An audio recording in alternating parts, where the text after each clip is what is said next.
One night in August 2016, Kyoya was on a bus heading to his parents' house. Since he could not sleep, he pulled out his phone and started watching an official stream from Succeedsoft. During the stream, Succeedsoft announced the launch of a new game. Kyoya was surprised to learn that the scenario for the game was written by Koego Kyuichi, the theme song was performed by Nana, and the character designs were created by Akishi Mashino.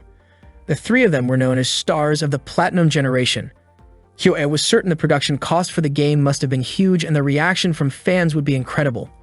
Kyoya had always loved games, anime, and light novels, and he had dreamed of working in that industry. In the past, he quit his office job and joined a Bisujo game development company, but the reality was far harsher than he had imagined. The games they made did not sell, and the company eventually shut down.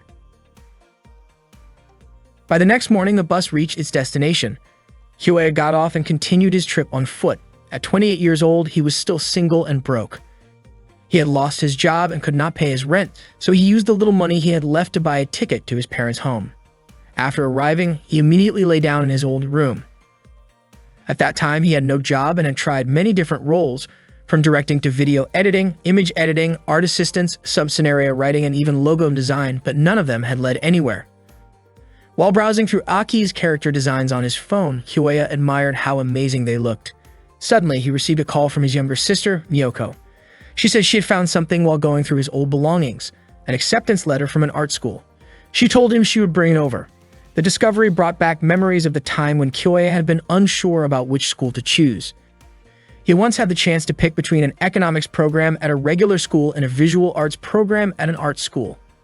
His admiration for creators had pushed him to take the art school entrance exam just for the experience, and he actually passed. However, he never enrolled because he lacked confidence in becoming a creator.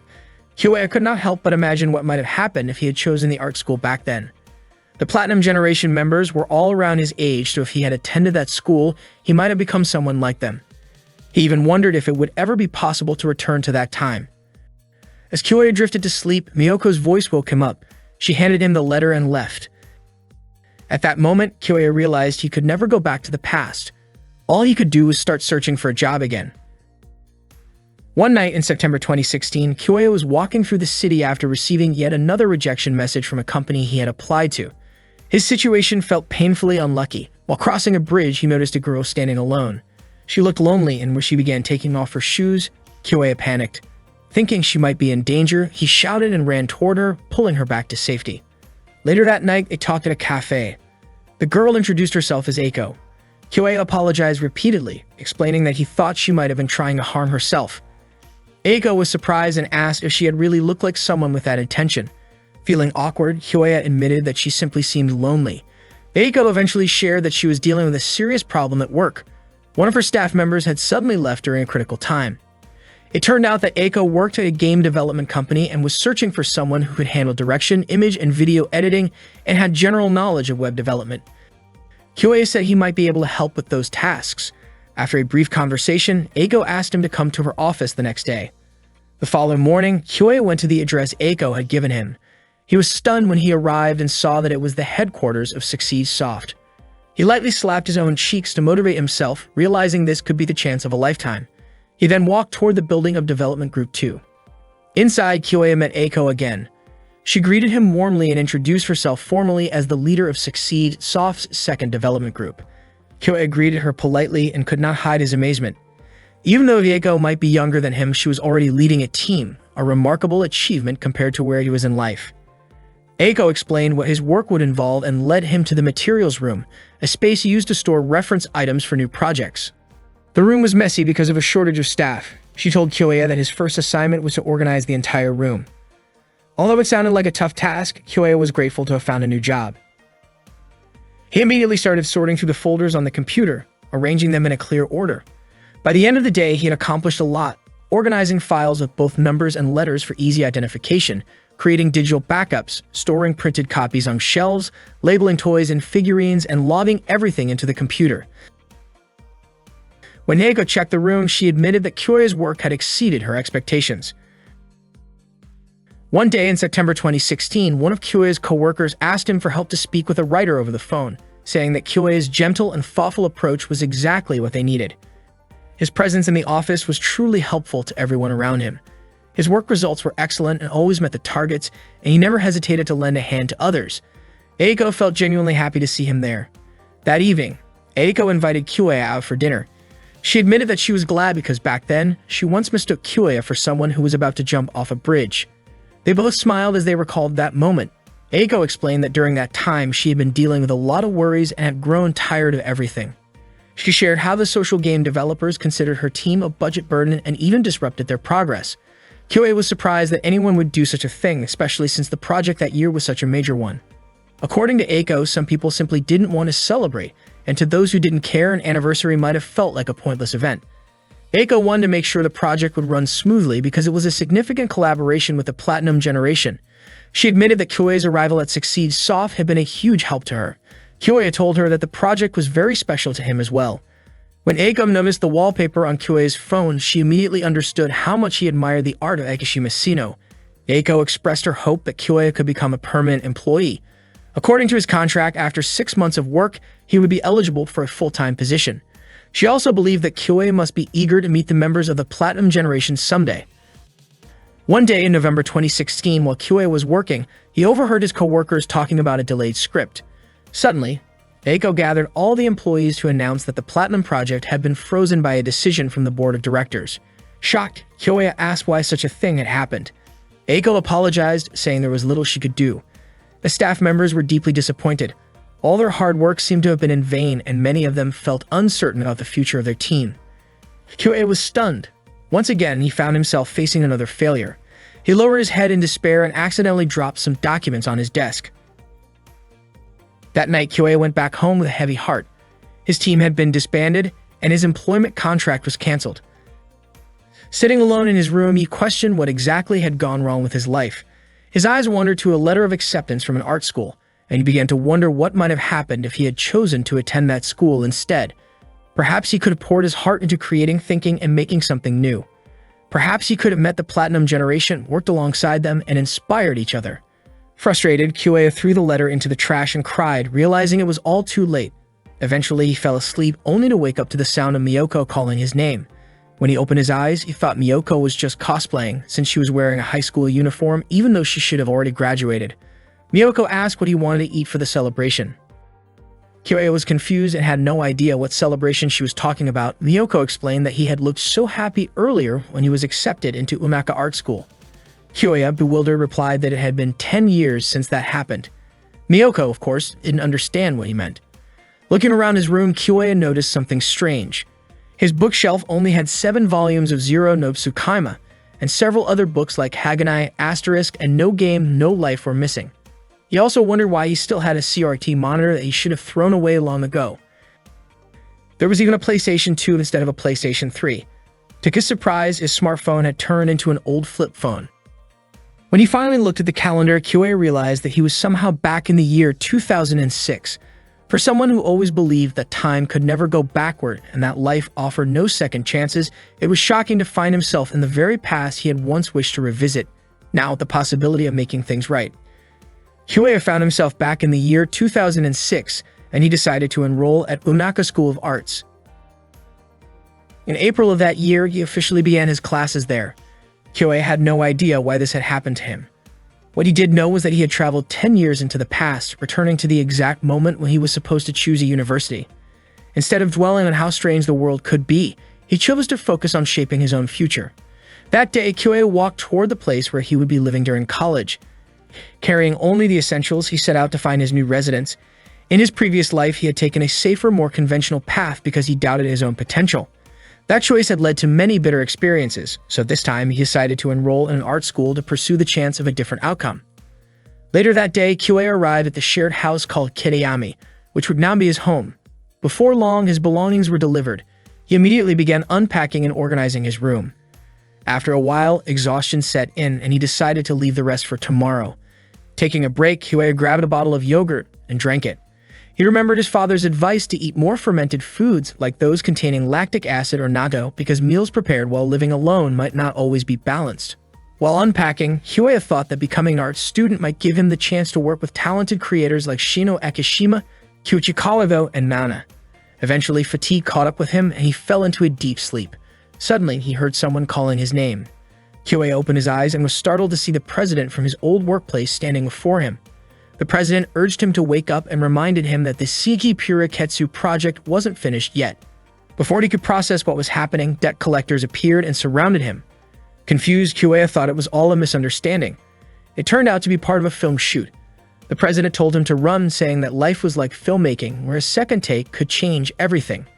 He encouraged Kyoei to chase after his bright future. In this second take, Kyoei sprinted toward the light, determined not to let his life end without trying again.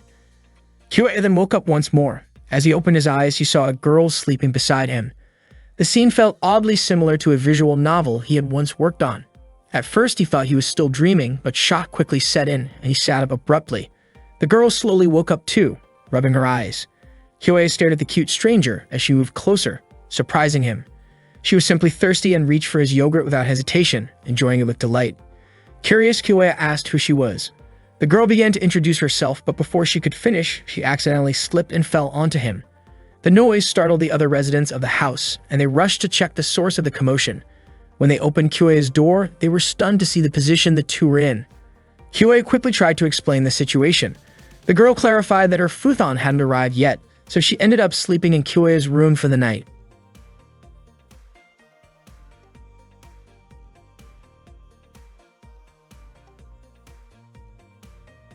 The four residents of the Kitayama house introduced themselves to each other in the living room. Kogure Nanako was the first to speak, sharing that she came from Shiga Prefecture. Kyoei guessed that Nanako was probably popular and had a slightly flashy gyro vibe. The guy sitting next to Nanako joked about whether Kogure sounded like the name of a crime family.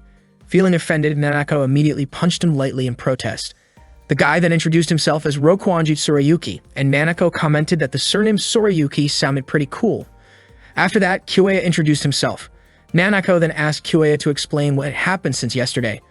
Kyoei told them that everything was just a series of unfortunate coincidences. Tsurayuki was surprised that Kyoei had ended up sleeping next to a girl he had just met by pure accident. Nanako didn't believe the story so easily and playfully threw a pillow at Kyoei. The girl who had shared the room with Kyoei then introduced herself. Her name was Shino Aki, and she was from Fukuoka. Tsurayuki pointed out that the name Shino Aki sounded more like a boy's name. Aki explained that Shino was her family name while Aki was her given name, but Kyoei and the others ended up calling her by the nickname Shinoaki instead. Kyoei, Aki, Tsurayuki, and Nanako would now be living together in the Kitayama house. Kyoei and Aki shared the second floor, while Tsurayuki and Nanako stayed on the first floor. They divided household chores for the week, and that day it was Kyoei's turn to cook.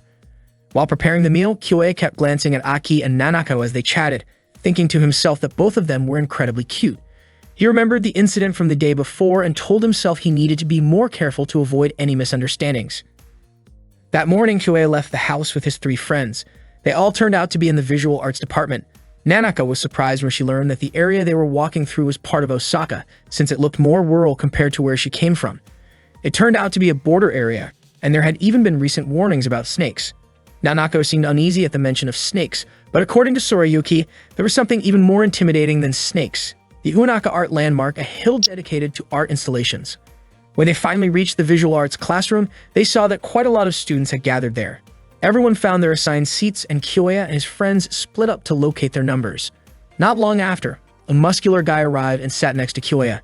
He introduced himself as Genkiro and looked genuinely excited to have joined the art school. Kyoei greeted him, and they started talking. Genkiro asked if Kyoei played any sports, but Kyoei admitted that he only watched baseball on TV.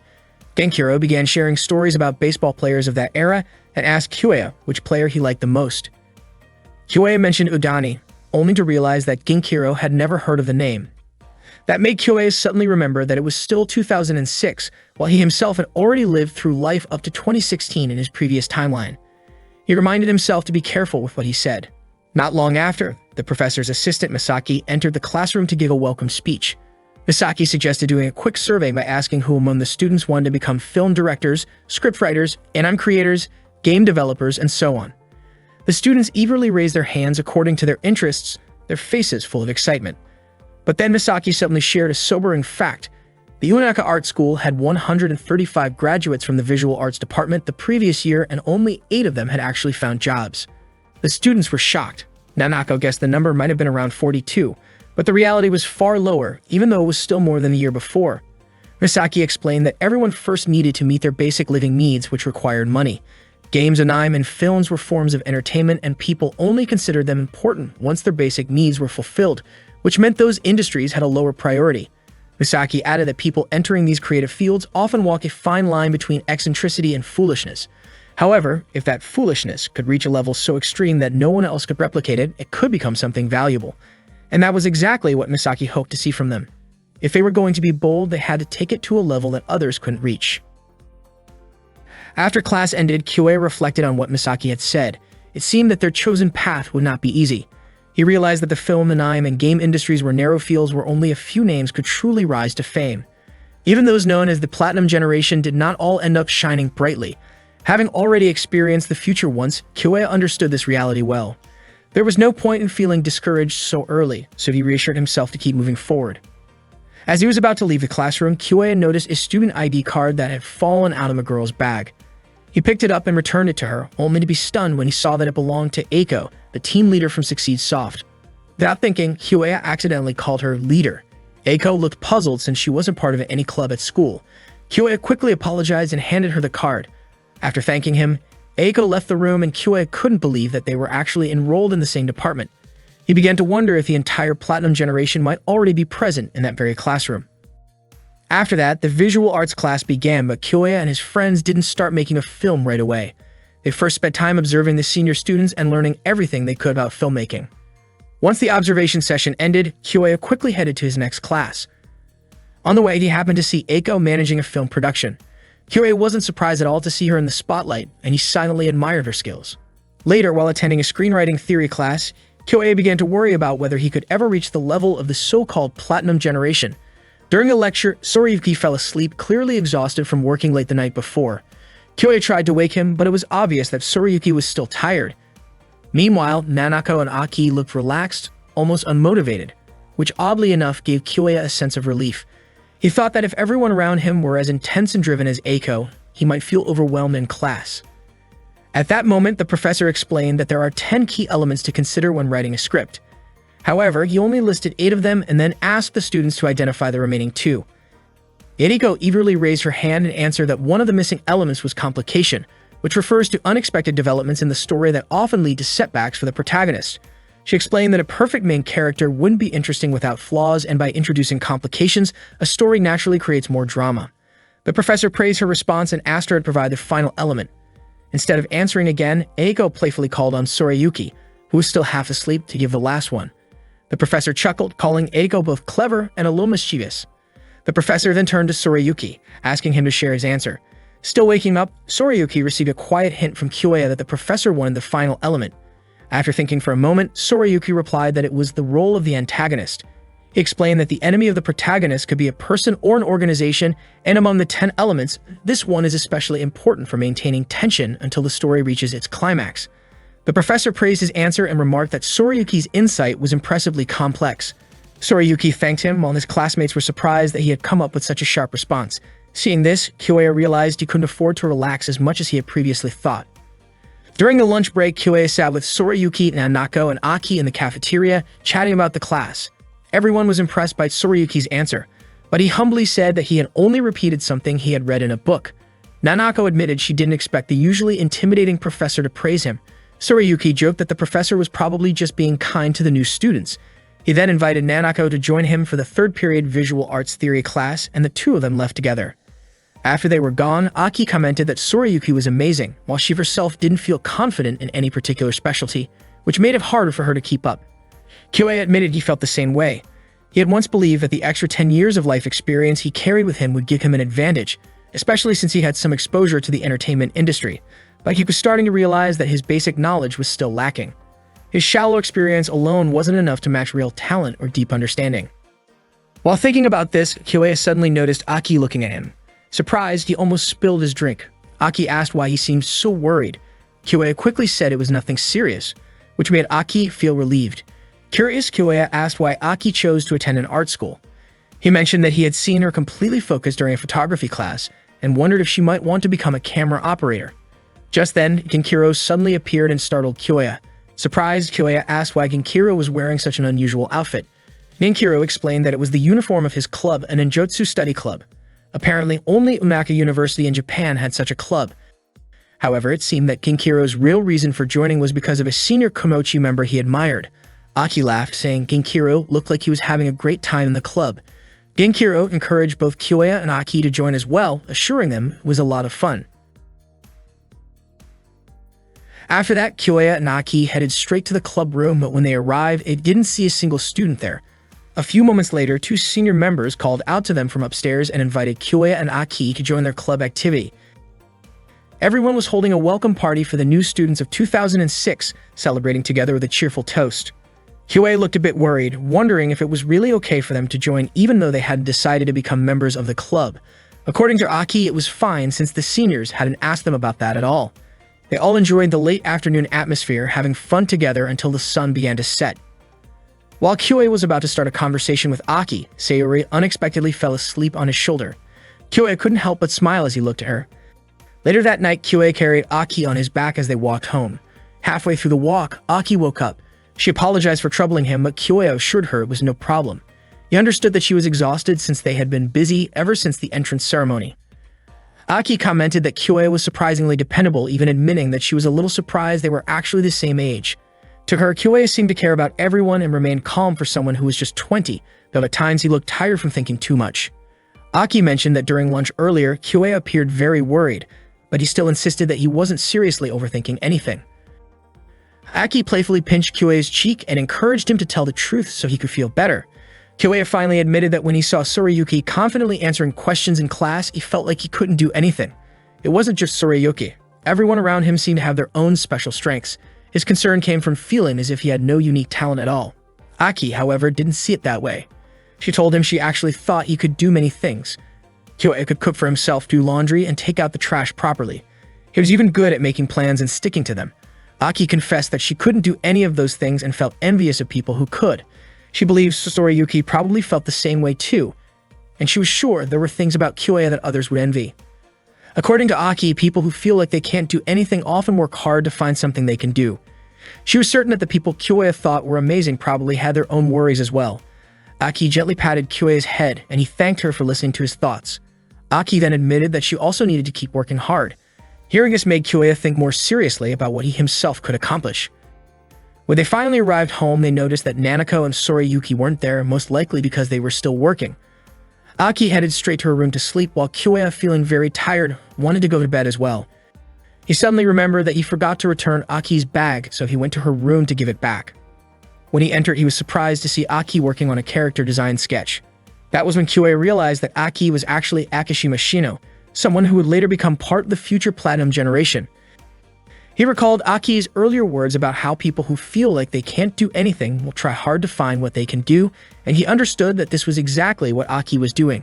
At that moment, Kyoya thought deeply about how he needed to discover something he truly wanted to do and something he could pursue with his own effort.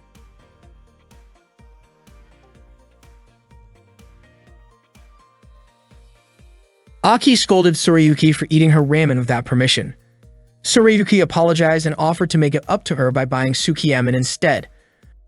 Aki pointed out that the soy sauce flavor of sukiymen was completely different from her own Yu Makotoya tonkatsu flavor. Tsurayuki and Aki kept arguing while Kyoya could only watch.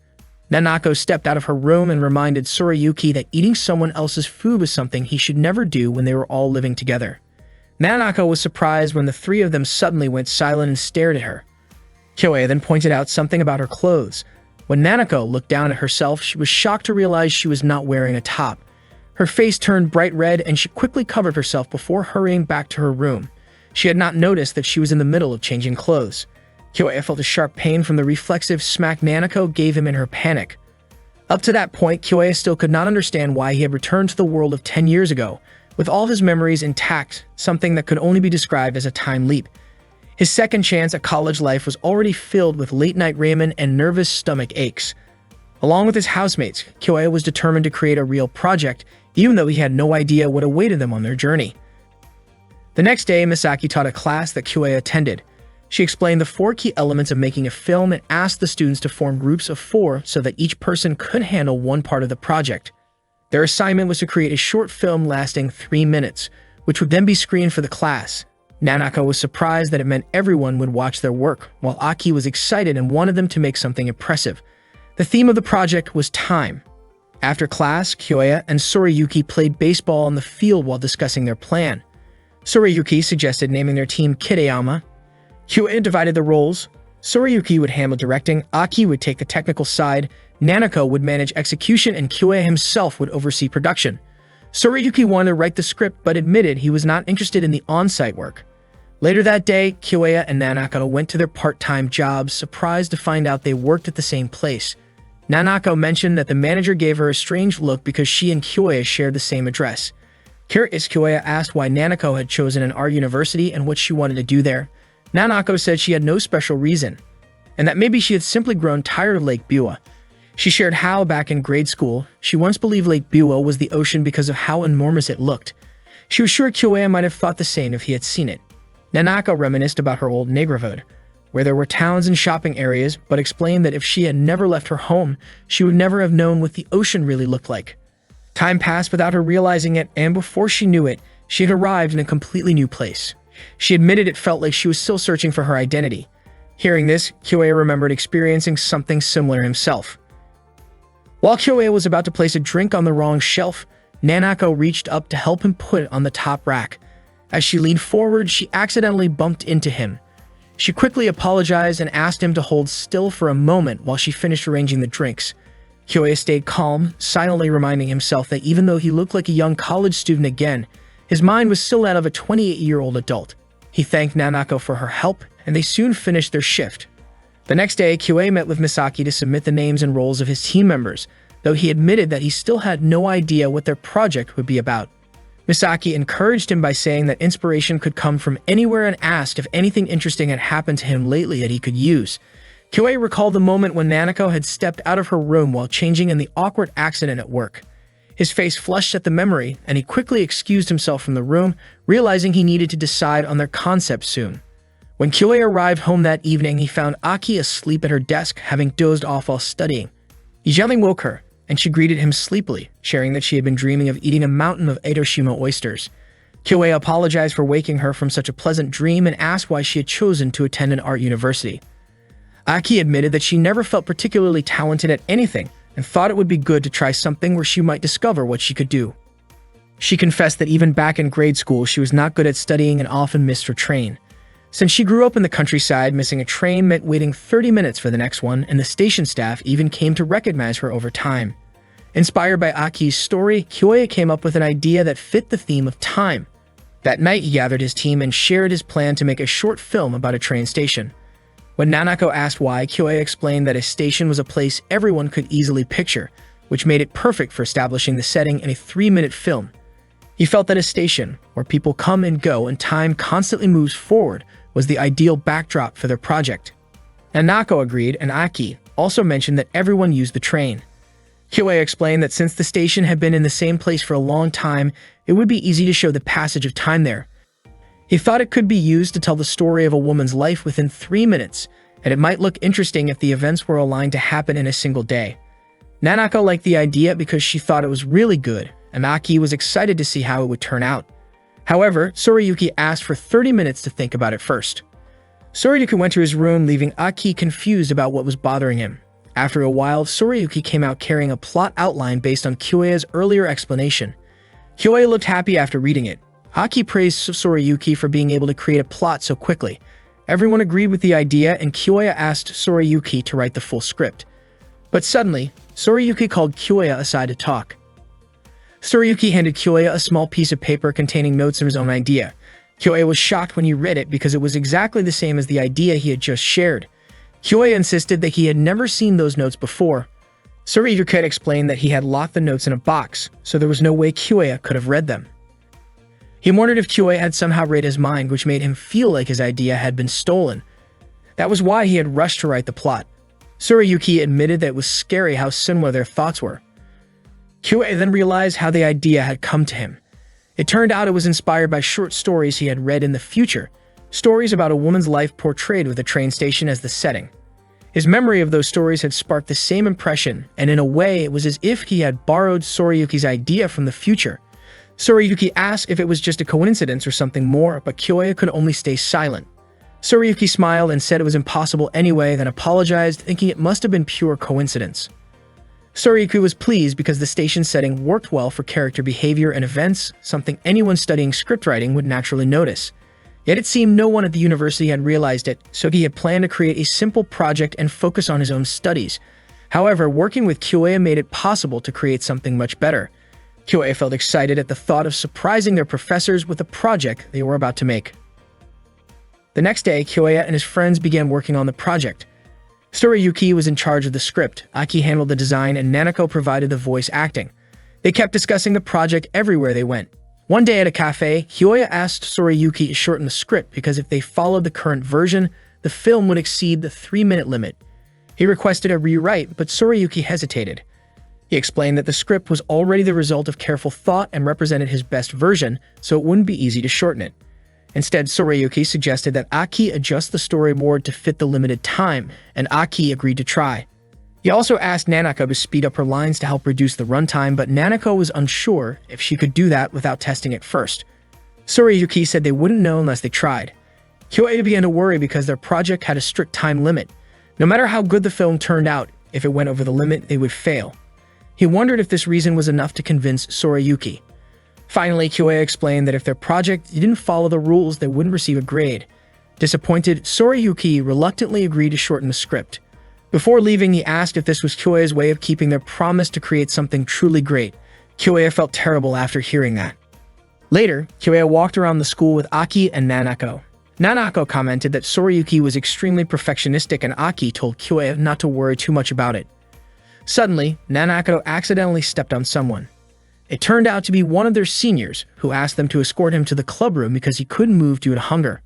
When they arrived at the room, the door was suddenly closed by someone and a few people jumped out to surprise them. The seniors were overjoyed because their club president had successfully brought in new students, which meant they could avoid budget cuts for the 3rd year in a row. They apologized for tricking Kyoya and the others and begged Kyoya to join their club. Kyoya said he didn't have time to participate, but Aki showed interest and Nanako agreed to try if it was only a trial period. Kyoya was shocked by their responses.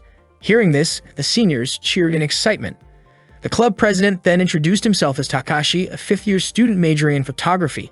He handed Kyoya a brochure about the club. After returning home, Kyoya still didn't have the courage to face Sorayuki in his room. Instead, he went to the station to observe the location for the film he planned to create. There, he unexpectedly met Eiko.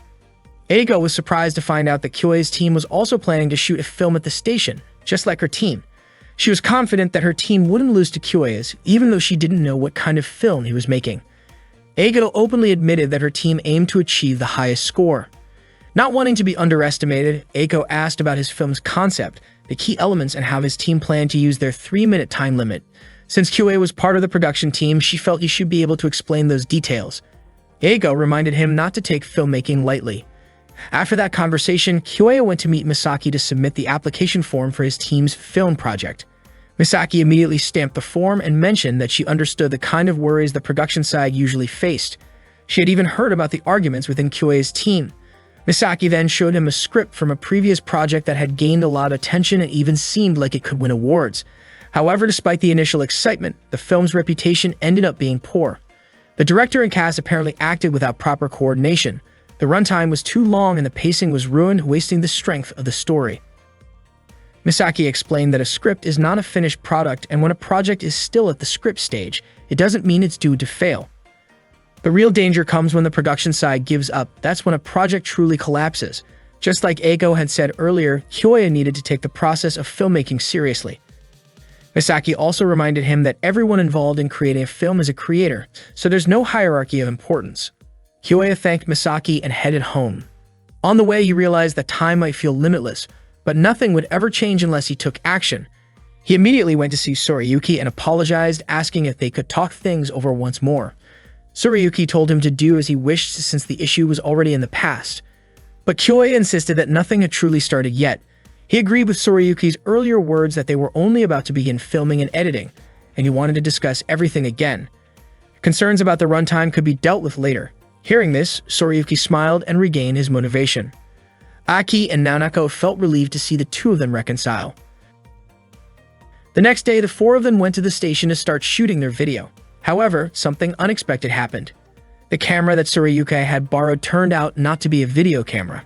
Tsurayuki was shocked to realize this mistake. Someone suggested finding another camera, but Kyoya rejected the idea because it would take too much time. Tsurayuki felt guilty, and Aki pointed out that there seemed to be no other option. Hearing that phrase, Kyoya was struck by how often he had said something similar in the past. Words he had regretted for the last 10 years of his life. But now he had a second chance. He realized he had a choice. Either keep making excuses and achieve nothing, or keep moving forward for the next 10 years. Kyoya declared that they were not out of options.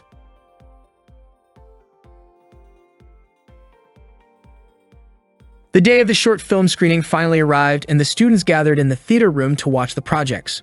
Nanako felt nervous just thinking about how their film would turn out. Kyoya apologized to everyone because he barely finished editing and they never had the chance to preview it. Tsurayuki told him not to worry since he had already trusted Kyoya with everything. Nanako added that without Kyoya, they would not have been able to bring anything to completion. Aki confidently said everything would be fine. Before the screening started, Misaki gave them a few words of guidance. She reminded everyone that while this was part of a class assignment, once a piece becomes a finished work, it has to be ready for the audience's judgment. Everyone in the room was a creator themselves, so they had the right to react honestly, whether that meant laughing, clapping, or staying quiet. Misaki encouraged them to respond truthfully as students of visual arts. Kyoya thought to himself that in other words, if the film wasn't engaging, the theater would stay silent, and that would be the end of it. Suddenly, Eiko spoke up and said her team would not lose to Kyoya's. The screenings began soon after. Eiko's team's film played first and received a round of enthusiastic applause. Kyoya openly admitted how impressive Eiko's work was. Tsurayuki was surprised that a silent film could move the audience so deeply. Nanako hadn't expected that even without dialogue or sound, the protagonist's message could still be delivered so clearly. Aki commented on how visually beautiful the film looked. Kyoya acknowledged that in terms of polish and overall quality, Eiko's team was on a completely different level. Next, it was time for the Kitayama team's film. Aki worried that their film might be compared to Eiko's because both were set in train station. Kyoya silently hoped their project would receive a good reaction from the audience. As the film began, the audience was surprised to see that it used a series of still images edited in sequence to create the illusion of motion. That was the method Kyoya had to come up with. Earlier, he had told the team that they would try something different. Tsurayuki initially objected, pointing out that they were supposed to produce a video, not a slideshow. He even suggested changing the schedule, but Kyoya refused to give up. He asked everyone to trust him and assured them that their hard work would pay off. Kyoya spoke with such confidence because he had faced tough situations before. In the past, he once had to create a promotional video with almost no usable material. Back then, he managed by using After Effects, Premiere, and Photoshop, tools that were already available at the time. He was determined not to waste his friend's efforts. Kyoya then contacted Takashi to let him know he was interested in joining the photography club and asked Takashi to teach him how to take good photos. After that, Kyoya and Aki set up the camera positions following Takashi's instructions. Kyoya explained that they needed 100 photos per segment, which meant they would keep the camera fixed while taking shots. He then asked Nanako to act as usual once the clapperboard signaled a 2 to 3 second cue. He reassured her that he would capture the best frames from the continuous shots. Tsurayuki placed his full trust in Kyoya. Kyoya also told Aki that the composition he wanted would only work for still images. He knew it was a tough challenge but believed Aki could handle it. Aki admitted she wanted to meet his expectations. Kyoya also borrowed Nanako's digital camera to take 15-second bursts of still shots to piece together the story. During the shoot, Kyoya asked for Takashi's help to guide the process. Together with their classmates, they worked on capturing every shot until late afternoon. The short film was finally screened in front of the entire class. Kyoya silently wished for everything to go well. When the film ended, he was stunned to hear Eiko and the other students applaud. Genkiro was even moved to tears after watching it. Tsurayuki couldn't believe they had received such lively applause. Aki felt completely satisfied, and even Eiko acknowledged Kyoya's skill. Afterward, Kyoya felt an overwhelming sense of relief. Eiko's team secured first place, which was no surprise, while the Kitayama team earned third place. Kyoya couldn't help but think that if they had been able to produce the film exactly as planned, their score might have been even higher. Later, when only the Kitayama team remained in the theater, Kyoya apologized if his editing hadn't been good enough. But Tsurayuki admitted he was more frustrated with himself for not knowing what Kyoya had been doing during the shoot, especially since everything turned out so well in the end. He praised Kyuei's skill and reflected that if his own script had been a revised version based on Kyuei's feedback instead of the first draft, the film could have been even better. Nanako also praised Kyuei's incredible idea, admitting that all she did was follow his direction, yet the results still amazed her. She confessed that acting in the film made her want to perform again. Nanako promised she would do even better next time because she wanted another chance to act. Aki teased Kyuei, calling him sneaky because he was usually so quiet, yet when he became passionate, his eyes seemed to light up. She even admitted that her heart raced during both the shoot and the screening. Misaki then reminded them that the theater would be closing soon and asked if the four of them had figured out what they wanted to work on next. Aki, Nanako, and Sorayuki each decided they wanted to become even better than Kyuei. Misaki smiled warmly, happy to see the determination in all of them. Meiki told the group that there would be another assignment after the holiday, and she asked the three of them to be ready to respond to Kyuei. As they left the theater room, they talked about the mistakes they had made. They went over Sorayuki's error in handling the equipment, Aki's issue with the timing when creating the storyboard, and Nanako's unexpected desire to act, which had completely surprised Kyuei.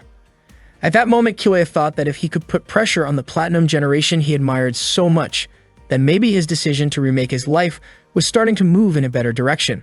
Meanwhile, Eiko visited Misaki in her room. She admitted that she was upset about why Kyuei's team did not earn first place. Misaki explained that Kyuei's team created something unusual for a school project and suspected that this wasn't accidental. She believed that the team must have run into problems when requesting equipment. Misaki said that the film wasn't fully planned out, but even so, it had been a long time since she had seen something as interesting as that. If Kyuei's team had actually made that recording as a way to overcome obstacles, then Kyuei's problem-solving ability was far from ordinary. Eiko agreed with her. Misaki then revealed her plan for the next semester's assignment, saying that she wanted Eiko to work together with Kyuei's team.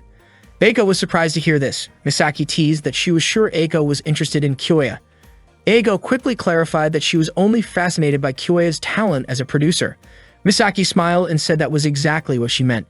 Eiko's face turned red with embarrassment, and feeling annoyed, she quickly left Misaki's room.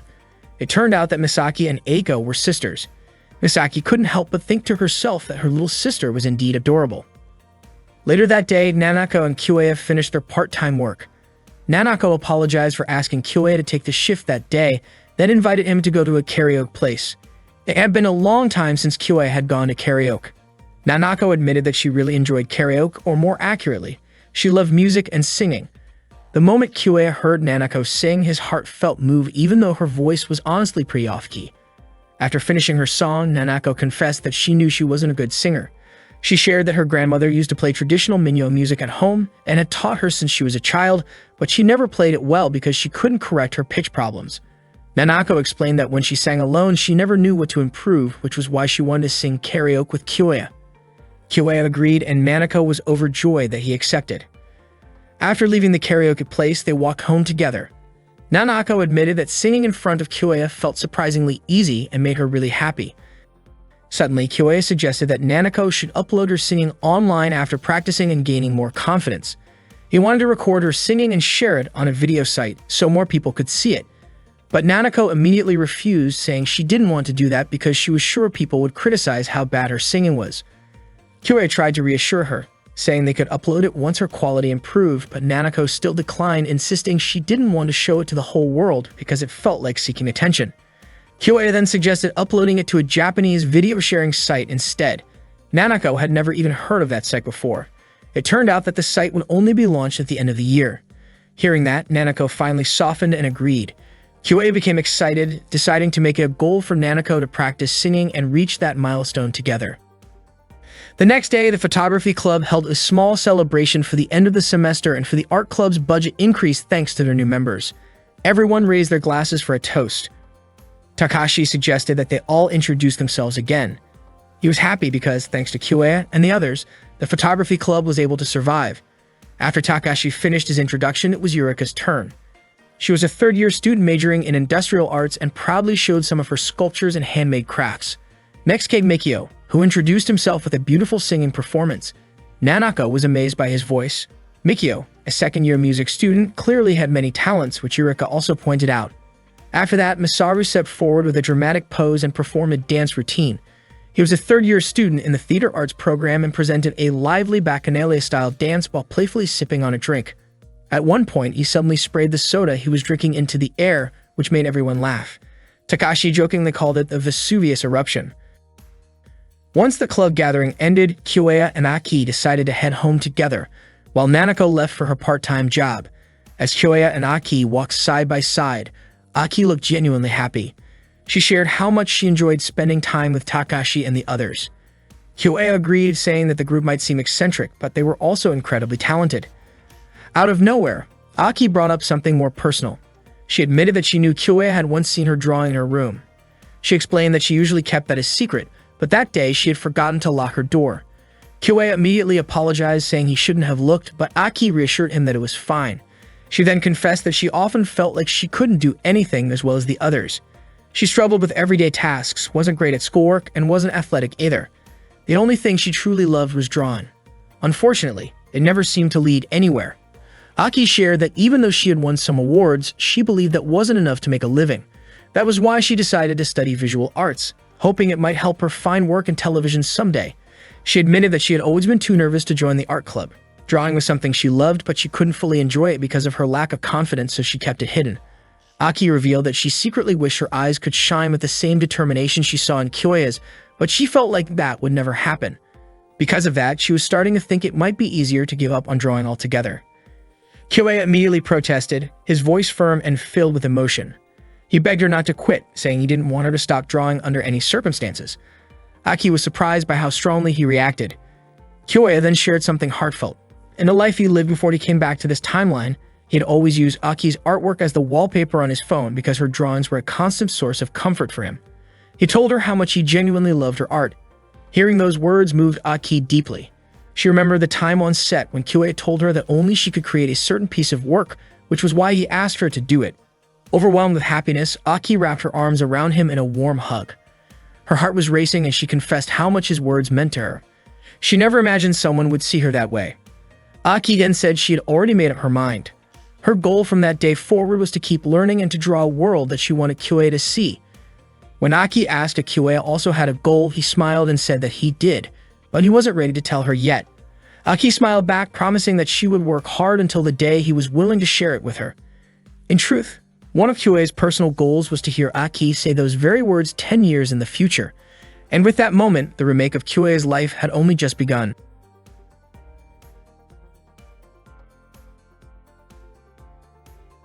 Entering the second semester, the visual arts students received another project. Kyoya's team had already started working on theirs. The script, storyboard, and location scouting were all progressing smoothly. That day, the team planned to begin filming. Their chosen location was the beach, but a heated discussion broke out between Eiko and Sorayuki. Kyoya and Genkiro could only stand by and watch the two of them argue. Kyoya grew restless because the recording had a strict time limit. He went over to wake Aki, who had fallen asleep. As soon as she heard Kyoya calling her, Aki opened her eyes and stretched her arms. Kyoya quickly turned his gaze away, his face turning red as he tried to stay focused and asked her to get ready. His cheeks flushed again when he glanced at Nanako, who looked striking in her swimsuit. Kyoya asked if Nanako had memorized her lines, and she confidently replied that she had, saying she really wanted to become an actress. Surprised by Kyoya's nervous behavior, Nanako tilted her head in curiosity, while Kyoya hurried off to check on Sorayuki and Eiko. He asked if their argument was finally over, only to learn that they were still debating how to cut a particular line of dialogue.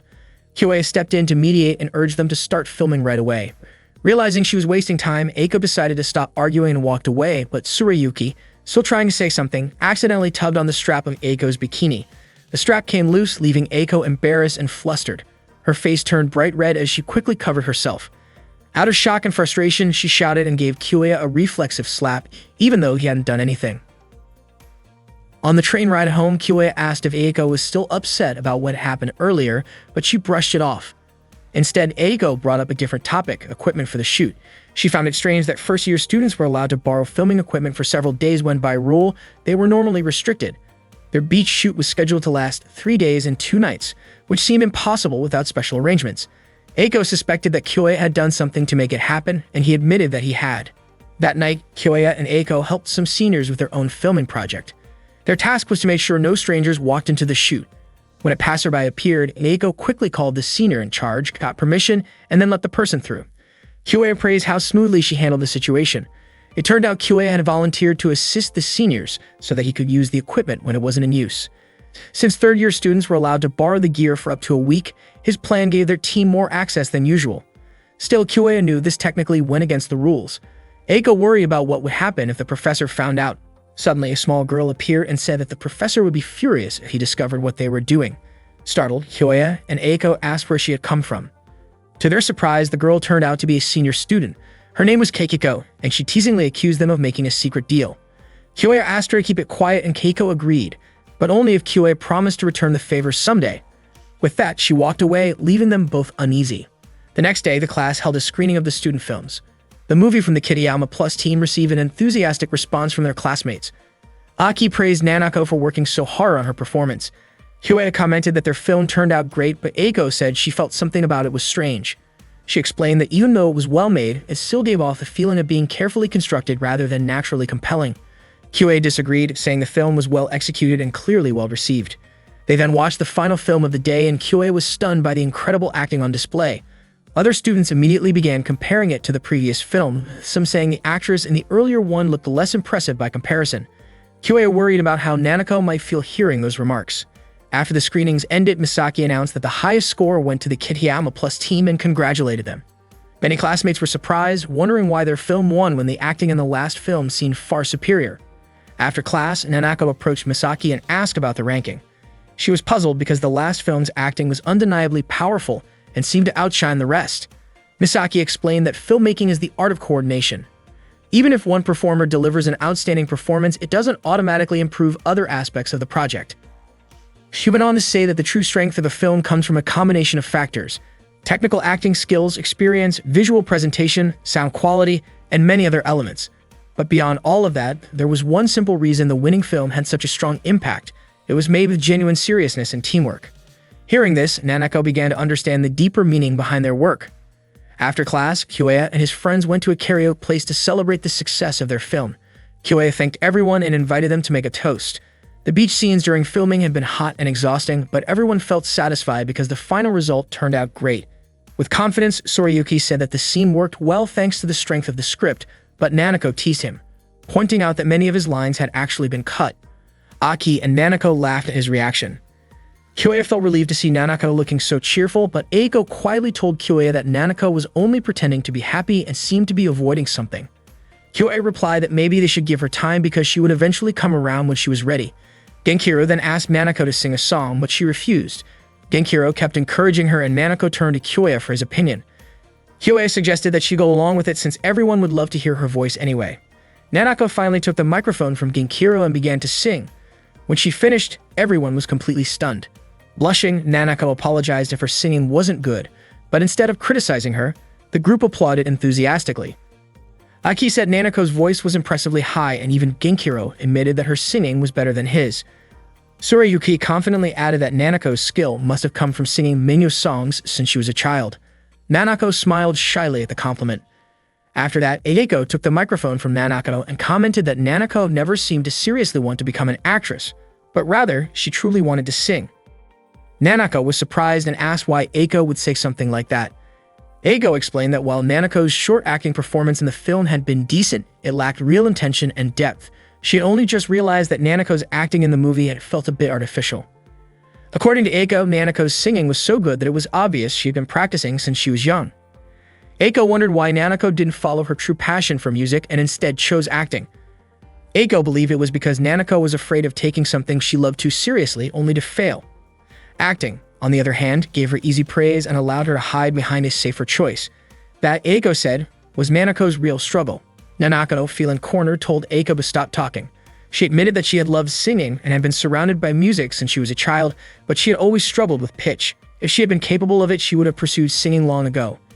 Eiko then asked why Nanako chose the visual arts department instead of the music department if singing was what she truly loved, questioning why she ran away at such an important turning point. Kyoya explained that Nanako had been practicing several times because she often came to karaoke with him, but Eiko questioned whether Nanako had actually received proper training. To Eiko, those casual sessions couldn't really be called practice, more like pretending to try. Eiko urged Nanako to face her true passion if she really wanted to pursue it seriously, saying she should use her talent as her real strength instead of settling for acting just to get a bit of praise. Frustrated, Nanako looked as if she might slap Eiko, but Kyoya quickly stepped in to stop her. Eiko calmly said that Nanako was free to hit her if she wanted because she knew her words were harsh enough to deserve an angry reaction.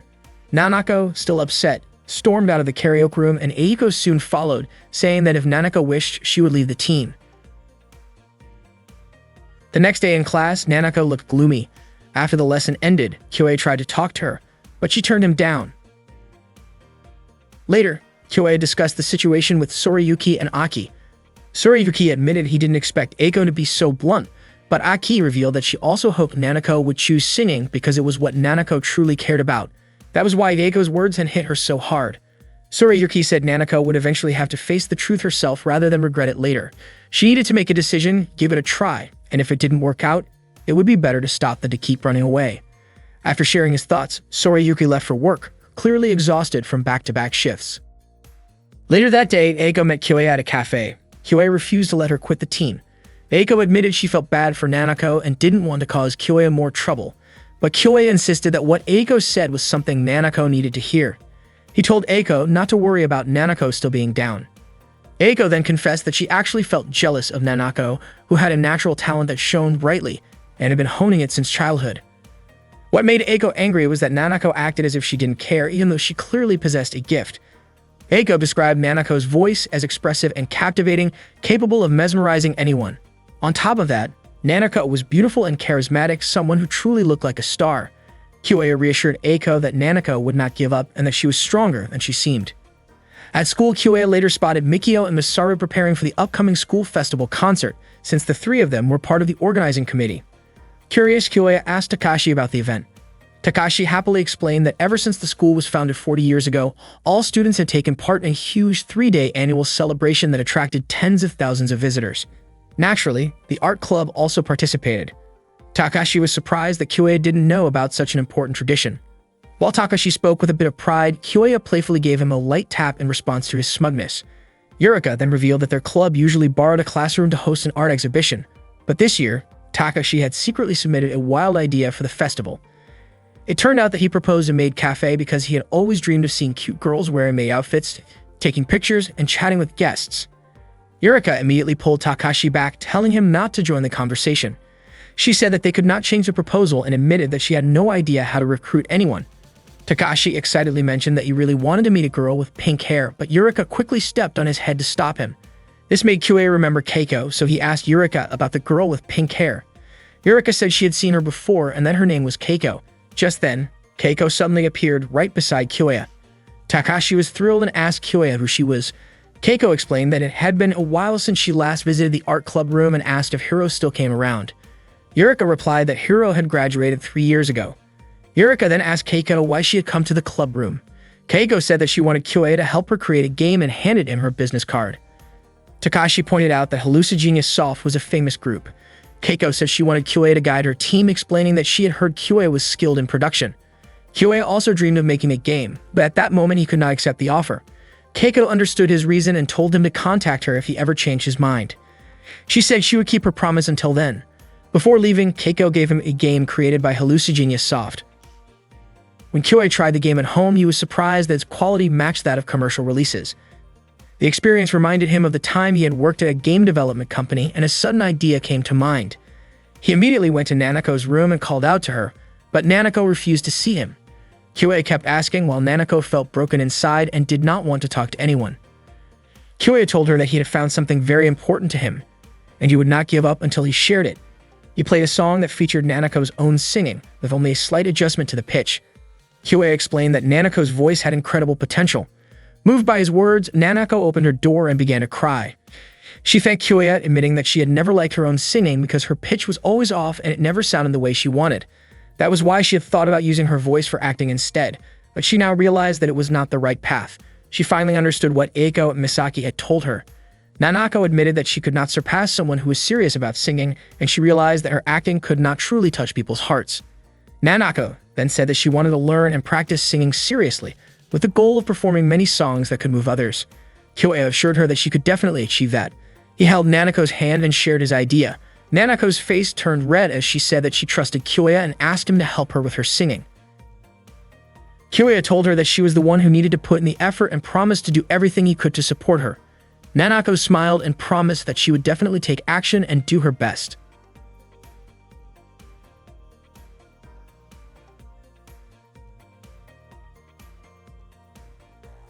That day, the students were busy preparing for the upcoming festival. Kyoei was checking the equipment that his club would use for the event. Nanako came over carrying drinks for him. The festival was only 3 days away. Since that time, Nanako had been practicing her singing more diligently. She started learning basic notes and vocal techniques with the help of Mikio, while also working on building her stamina for singing. Kyoei even recorded Nanako as she practiced. During one of their sessions, Nanako asked Kyoei if she could really become good if she kept training like that. She says she enjoyed the practice and could feel her progress, but she's still worried about what awaited her after all the effort and whether she should keep going. Kyoei told her to just keep doing it because it would be a waste to stop now. He admitted that he was moved just by hearing Nanako's determination. Nanako then asked why Kyoei was working so hard to support her. Kyoei explained that it was because he had heard her singing and felt something incredible. He wanted to help her whenever she felt uncertain about her purpose, and he promised to keep thinking of ways to support her until she was satisfied. Nanako suddenly hugged Kyoei and said she was grateful to finally have a friend who would go that far for her. Realizing what she had done, Nanako quickly apologized for hugging him and asked him not to misunderstand. She said she truly felt thankful because she already felt better than before. Kyoei thought about how many amazing people were around him: Nanako, Aki, Tsurayuki, and Eiko. They were all working hard to create something extraordinary. Perhaps that was the reason why Kyoei had traveled 10 years back into the past. The next day, the Unaka Art School Festival finally began. The 3-day event drew large crowds of visitors. It was a historic celebration in the Kansai region, featuring special exhibitions, art displays, independent film screenings, and concerts. Genkiru handed Kyoei a pamphlet for a historical play and revealed that he would be performing in it, asking Kyoei to come watch. Meanwhile, Nanako and Aki greeted Kyoei when he arrived at the maid cafe. Kyoei was captivated by how they looked in their costumes. Nanako became flustered when she noticed Kyoei staring at her like that. Unexpectedly, Keiko also showed up in a maid outfit. She decided to help their club after hearing they were short on staff. Keiko asked how she looked and Takashi commented that her appearance was absolutely perfect. Keiko reminded Kyoei that he now owed her 2 favors. Visitors crowded into the maid cafe to see the charming maids. Aki, Nanako, and Keiko cheerfully served customers, keeping the atmosphere fun and lively. Yurika apologized to Kyoei for making him handle cooking and taking orders, explaining that Mikio and Masaru were busy with the concert committee. At one point, Takashi tried to secretly take an inappropriate photo of Keiko. Yurika immediately kicked him, snatched his camera, and called him out for being inappropriate. Later, Aki approached Kyoei and gently wiped a grain of rice from his cheek.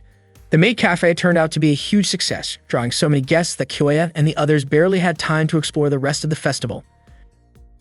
That night at home, Nanako and Aki were exhausted after working 2 days straight.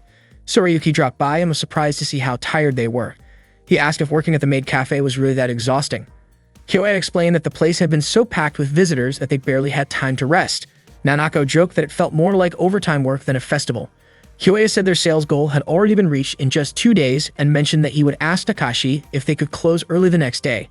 He also invited Tsurayuki to come by because the festival was far more exciting than he had expected. Nanako encouraged Tsurayuki to take a break once in a while because it was not good to keep working non-stop. Although Tsurayuki was not too eager to change his routine, he admitted that he did not want to miss the screening of the intense dinner party film, and he was also curious to see Nanako, the former delinquent, dressed as a maid.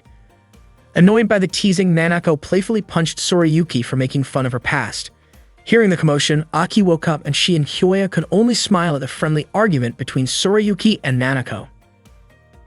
The next day, Eiko visited the maid cafe stand. Kyoei noticed her and immediately greeted her, surprised that she had come to the festival. He suspected she was there for a reason. Eiko explained that she came to watch the intense dinner party film and also wanted to apologize to Nanako. Kyoei said he felt there was no need for her to apologize because Nanako had already become serious about singing and Eiko's words had actually sparked that change.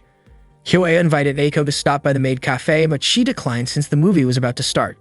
Before she left, Kyoei asked her to listen to Nanako's singing someday. Eiko agreed as long as Nanako continued to take her singing seriously. Later that day, Kyoei and Aki went to watch the historical play. As the performance neared its end, they still had not seen Genkiru, even though he had said he would be part of it. To their surprise, Genkiru turned out to be playing the role of a tree in the stage props. After the play, Kyoei and Aki sampled food from various stalls, then visited the art exhibition, haunted house, and painting gallery. Kyoei was impressed by the fine arts department's work. Everything in the exhibition was crafted with incredible dedication. Aki stopped to admire one particular painting and Kyoei joined her. The artwork was stunning with a delicate atmosphere and an almost transparent quality perfectly suited to Shinoaki's style. Curious about the artist, Kyoei discovered that the painter was Yamashina Kazu. He wondered where he had heard that name before. Suddenly, Kyoya felt dizzy and collapsed, leaving Aki shocked as she tried to wake him up. Meanwhile, Nanako was enjoying a concert at the maid cafe. Not long after, Sorayuki arrived and asked if the cafe had already closed. Unfortunately, he missed the chance to see all the cute maid performances, but he admitted that he was satisfied just seeing Nanako. At the same time, Kyoya slowly opened his eyes and saw Aki's face right in front of him. Aki noticed that Kyoya must have been exhausted from working non-stop. Kyoya was surprised to find himself resting on Aki's lap. He tried to get up, but Aki gently asked him to stay and rest a little longer. She softly ran her hand through his hair, saying that he was mature and capable of so many things.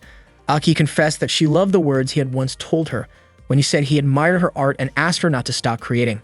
Their faces moved closer, almost close enough for a kiss, but the sudden ringing of Kyoya's phone broke the moment. It turned out the senior members were calling him to discuss an urgent problem. Kyoya and Aki quickly went to meet them. The issue was that the closing guest performer had canceled. Misaru explained that the concert committee had planned for Mori Shogo to be the special guest. Mori Shogo was a big-name artist who normally would never agree to a simple school festival. Misaru revealed that he had managed to contact Mori Shogo before his break and received a positive response. However, they suddenly got word that Mori Shogo could no longer come because the festival coincided with a televised music event. Since the guest appearance hadn't been officially announced, Mori Shogo asked them to find a replacement instead. Naturally, the concert committee was disappointed. Keniko suggested that they should simply invite someone else, but Misaru questioned who could possibly fill such a role. Keiko pointed out that in an art school, there must be plenty of talented people willing to sing. Kyoya then proposed that Nanako should perform. Everyone was stunned by the suggestion. At that moment, the band Prince of Persia finished their performance. The concert host announced a 15-minute break before the arrival of the secret guest, which made the audience even more excited. Nanako nervously asked if Kyoya was joking, but he assured her he was completely serious. After all, she was the only one among them who could sing. Misaru didn't immediately agree. Mikio added that even though Nanako's voice had a slightly rough quality, it carried a strength that could truly move people's hearts. Misaru warned that if something went wrong, the entire event could fall apart, so Nanako needed to be fully prepared if she chose to take the stage. He then left the top with a backup band. Nanako began to feel overwhelmed, convinced that it was impossible. She thought she could never suddenly perform in front of everyone, especially as a replacement for a professional. Kyoya tried to calm her down, but Nanako shook her head, frightened that people might say she was terrible and laugh at her. Terrified, she ran off and Kyoya immediately chased after her, promising the others that he would bring her back. He asked the team to stall for as much time as possible. As he ran after her, Kyoya reflected on his extra 10 years of life experience. He knew that things often felt impossible at first, and that letting regret take over only left a bitter taste. He didn't want Nanako to go through that same pain. He eventually found her standing silently by the lake. Meanwhile, the concert host was shocked when Mikio informed him that the secret guest had officially canceled. Sorayuki, however, felt certain that Nanako would not run away from the pressure and would eventually perform. To buy more time, Sorayuki decided to entertain the crowd by performing as a clown. By the lakeside, Nanako admitted that this was a huge opportunity, but she was terrified of facing it because failing was also a real possibility. Kyoya reassured her that she wouldn't fail. Nanako was puzzled by how he could be so confident in her. She explained that even though she had practiced a lot, she had never sung in front of hundreds of people before. The thought of being judged by so many made her feel paralyzed with fear. She confessed that she was scared she might completely break down. Kyoya promised to think of something to help her. He opened his laptop and showed her a recording of one of her songs. Back at the stage, Sorayuki and Aki were entertaining the audience with magic tricks. Eventually, Sorayuki began running out of ideas and wondered how much longer they could keep stalling. Finally, Kyoya and Nanako returned. The host quickly announced that the long-awaited secret guest would appear soon, and the audience cheered with excitement. Nanako prepared herself backstage. This time, she felt more determined and believed she would earn applause 100 times louder than what Sorayuki had received earlier. Aki cheered her on while Nanako asked Kyoya to watch her performance from the audience. Nanako quickly stepped onto the stage as the crowd cheered with excitement, eager to see the mysterious guest. But when they saw that the person who appeared was dressed as a maid, everyone was surprised and guessed it might be part of the theme. Nanako admitted that she was not supposed to sing there, but so many unexpected things had happened, and she would be foolish to turn down this opportunity. Filled with determination, Nanako encouraged the audience to help make the school festival's finale even more lively. As she began to sing, the reaction from the crowd was far beyond anyone's expectations. The audience clearly enjoyed her performance, cheering and clapping along to her voice. Kyoya and the others were also having a great time. At that moment, Nanako realized that what Kyoya had told her was true. There was no reason to be afraid because she had already worked so hard to reach this point. Earlier, when Kyoei spoke to her by the lake, he mentioned that the new video Nanako uploaded yesterday had already gained 10,000 views. That meant she had technically performed in front of tens of thousands of people online, so it would be strange to be scared of singing in front of just a few hundred at the festival. Kyoei believed that the school festival audience would eventually become Nanako's fans, and with that reassurance, she finally decided to perform on stage. Nanako understood that the world was not that simple, and that hard work alone would never be enough, but she wanted her feelings to reach people's hearts. Even Eiko admitted that Nanako's talent was impressive. Kyoei commented that this was exactly how Nanako looked when she was serious, which made Eiko curious about what kind of encouragement Kyoei had given her earlier. The response to Nanako's video turned out to be much bigger than expected. Of course, there were some negative comments, but her beautiful voice drew in far more positive attention. Nanako refused to run away, no matter how harsh the criticism might be. Instead, she took the advice she received and used it to improve her next video.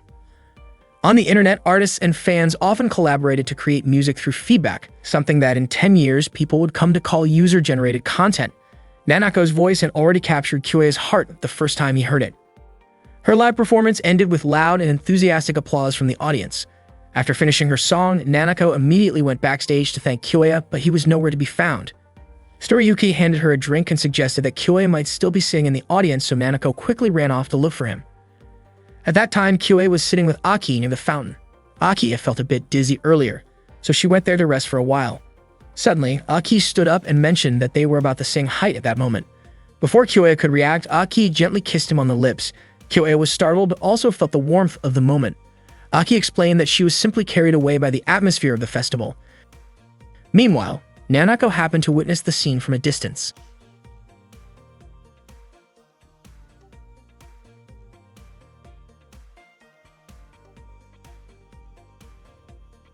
That morning, Kyoei woke up to find Aki lying on top of him, which made his face turn red in surprise. Not long after, Aki also woke up and greeted him. She explained that she had come over the night before to review some materials but ended up falling asleep. Aki apologized for dozing off, though she admitted that the unexpected nap actually gave her a new idea for her illustration. Suddenly, Aki closed her eyes and slightly puckered her lips, giving Kyoei a silent signal that she wanted to share a kiss. Just before anything could happen, Nanako's voice called out, asking Kyoei to come down for breakfast. Nanako opened Kyoei's door without warning, startling him. She was surprised to find Kyoei and Aki in such a situation and seemed upset by what she assumed was happening. Kyoei tried to explain the misunderstanding, but Nanako, clearly annoyed, told them to hurry downstairs for breakfast. Aki, puzzled, wondered why Nanako appeared so angry. During breakfast, Kyoei mentioned to Soriyuki that he had not been attending class much lately. Soriyuki explained that his part-time job shifts had been keeping him busy, but Nanako suspected that he was just skipping classes. Soriyuki denied it and teased Nanako by calling her silly, which quickly turned into their usual playful argument. Aki, on the other hand, worried that Soriyuki might be sick, but he assured everyone that he was perfectly healthy. Relieved, Aki smiled warmly at Kyoei, while Nanako looked slightly annoyed by their closeness. Soriyuki promised that he would attend class the following week, but when the time came, he still didn't show up. The next day, as Kyoei was leaving for college, he saw Aki trying to persuade Soriyuki to take a break. Kyoei asked what was happening, and Soriyuki explained that Aki kept insisting he needed rest even though he felt fine. Aki disagreed, saying she had seen how pale he looked and that he had even vomited earlier in the restroom. Soriyuki claimed it was nothing more than overeating the day before, so there was no need to worry. However, his body suddenly weakened and he collapsed. They immediately took him to see a doctor. After the checkup, Soriyuki said he was fine, but Kyoei urged him to rest as the doctor had recommended. Soriyuki apologized for troubling Kyoei and asked him not to worry anymore. Concerned, Kyoei questioned why Soriyuki was pushing himself so hard to the point of harming his own health. Soriyuki avoided the question, saying it was none of Kyoei's business.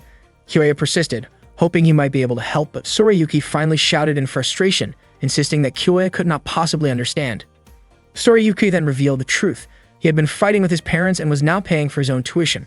Coming from a family of doctors, his parents wanted him to follow in their footsteps, but he had run away from home because he refused to become a doctor. Because of this situation, he could not receive a scholarship and had to take on multiple jobs to cover his expenses. He admitted that it was his own fault for skipping classes, but explained that if he stopped working, he would have no way to pay for school and nothing left to hold on to. Soriyuki felt as though there was no way out. Kyoei reassured him that there had to be another path and began thinking of a solution. After a moment, Kyoei suggested an idea to help Soriyuki earn money on his own. Tsurayuki laughed in disbelief, amazed that Kyoya always seemed to turn hopeless situations around. He wondered if Kyoya was joking and accused him of meddling in other people's problems, certain that Kyoya could never truly understand.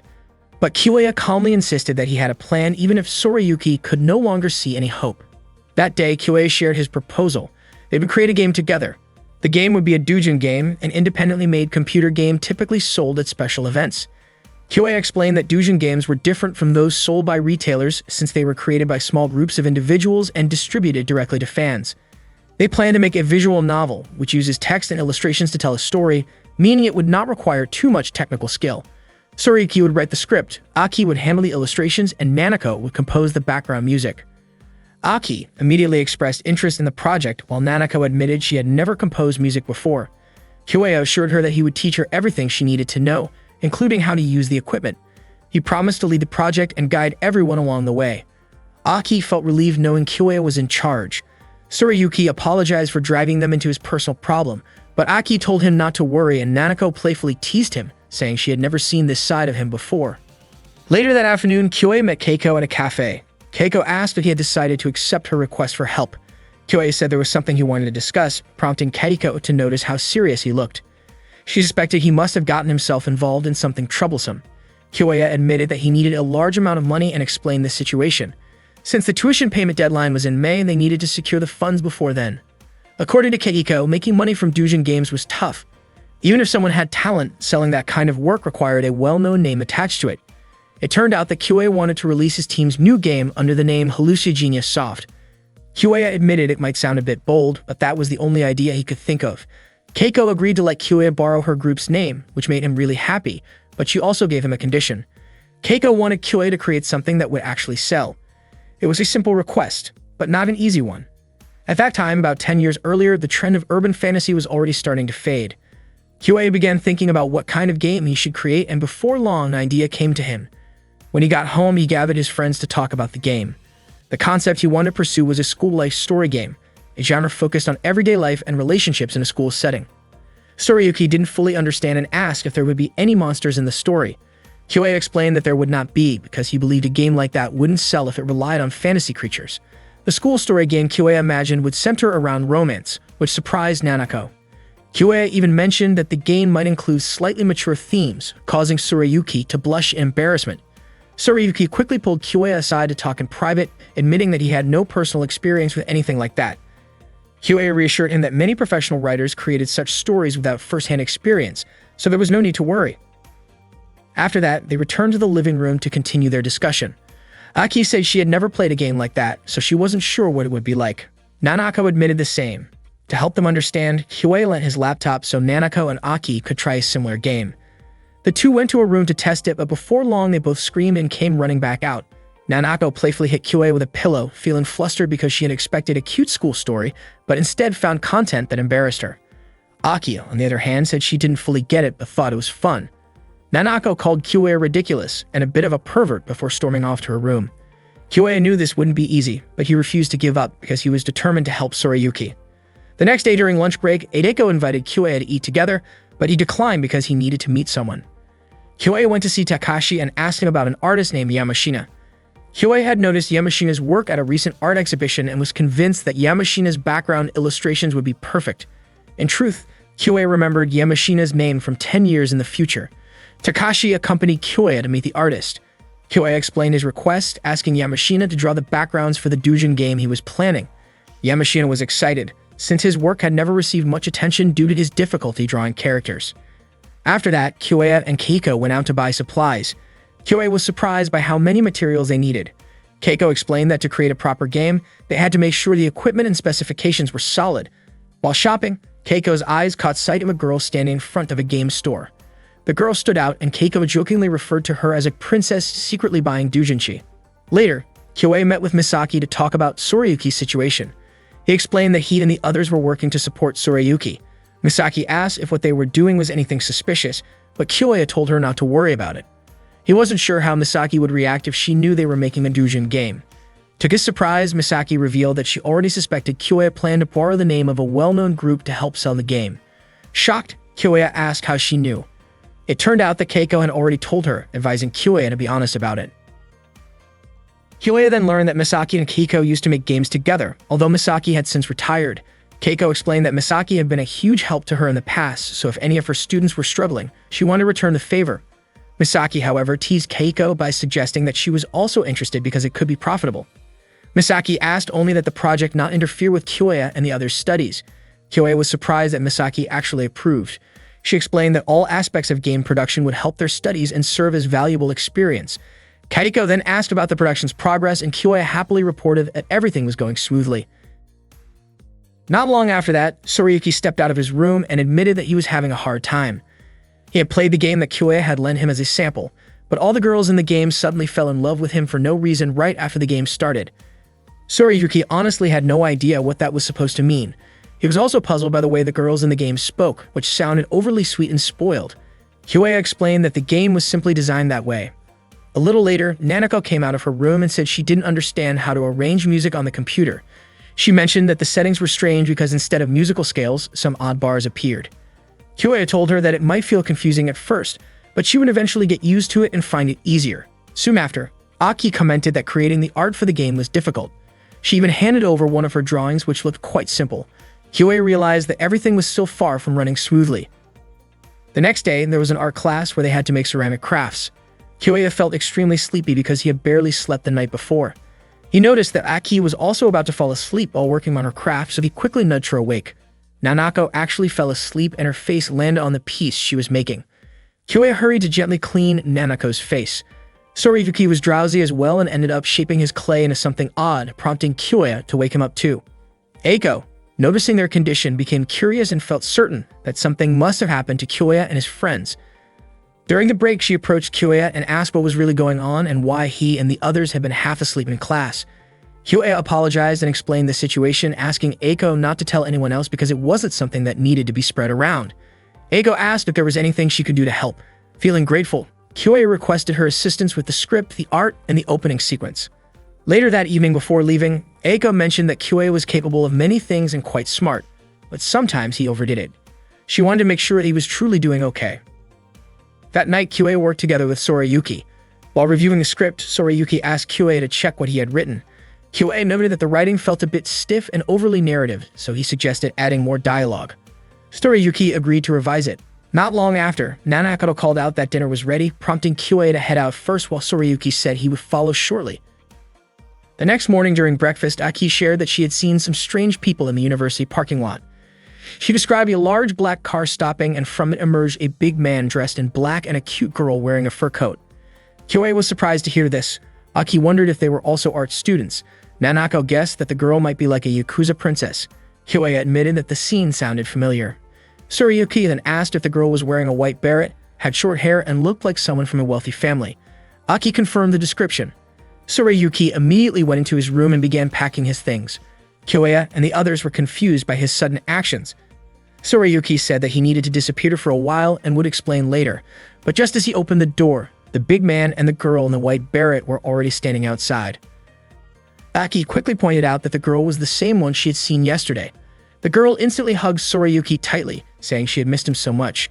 Tsurayuki tried to free himself, but Sayori continued to hold on to him warmly. Seeing Kyoya and the others, the girl then introduced herself as Sayori, Tsurayuki's fiancée.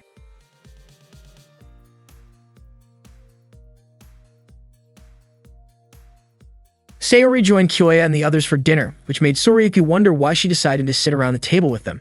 Sayori smiled warmly and said it should be fine if she joined their meal. Since Sayori had prepared such a delicious dinner, Kyoya and the rest had no reason to turn her down. Tsurayuki was surprised at how easily his friends were won over by good food. Sayori cheerfully offered Tsurayuki a bite, but he kept refusing. Then she suddenly revealed that she was actually his fiancé. Everyone was shocked to learn that Sayori and Tsurayuki were childhood friends who once promised to get married. Sayori seemed determined to win Tsurayuki's heart and even hinted that she wanted to take him back home. Unexpectedly, Aki also offered to feed Kyoya, just like Sayori had done with Tsurayuki. Kyoya was startled at not wanting to be outdone, and Nanako quickly joined in by offering him some vegetables. The two girls playfully fed Kyoya together, making him flustered but amused. Tsurayuki teased that Kyoya looked like he was having fun, and Kyoya admitted it with a laugh. Everyone ended up laughing together.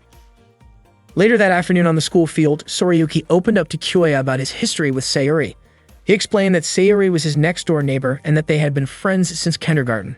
Back then, she often looked after him when his own family didn't pay much attention to him. When he was little, he even thought of her as an older sister. Their so-called engagement, however, was something decided by his parents without his consent, and he thought it was ridiculous. Although he cared for Sayuri as a person, he didn't have romantic feelings for her. That was the real reason he ran away from home. He didn't want to reject her outright and hurt her feelings. Tsurayuki admitted that he felt bad for everyone because this personal issue came up just as they were about to start developing their game. He said he would tell Sayuri not to visit the Kitayama house anymore, but Kyoya jokingly pointed out that Nanako and Aki seemed to really enjoy Sayuri's fancy hot pot. The next day, Sayuri came to the Kitayama house again, and before long she was joining their meals every day.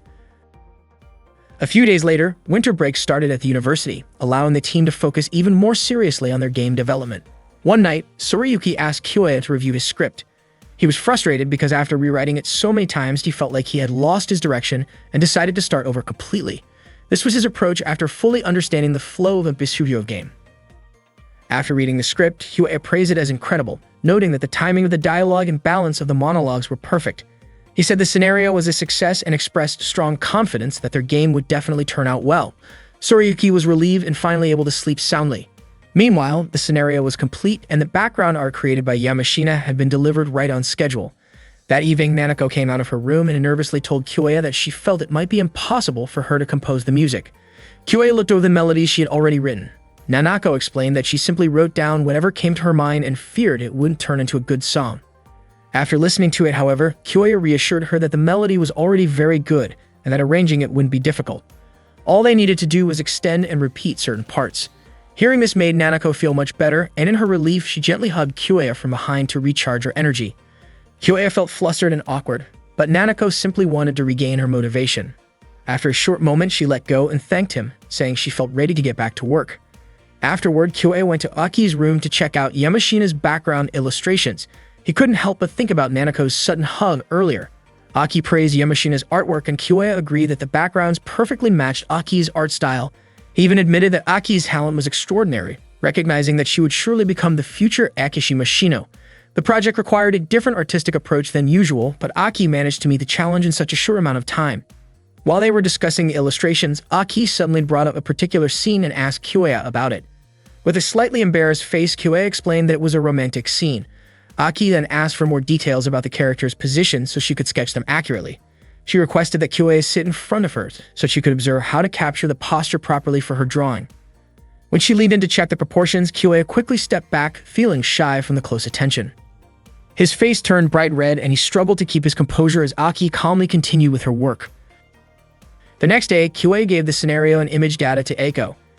Eiko admitted that she was worried when she first heard about the plan to create a game in just 4 months, but she was happy to see everything moving smoothly. Kyoya mentioned that even though they were on a school break, there was still plenty of work to do, and of course, everyone was exhausted. Eiko asked about the techniques Kyoya used for Tsurayuki's scenario and Aki's illustrations, which were well done but different from their usual styles.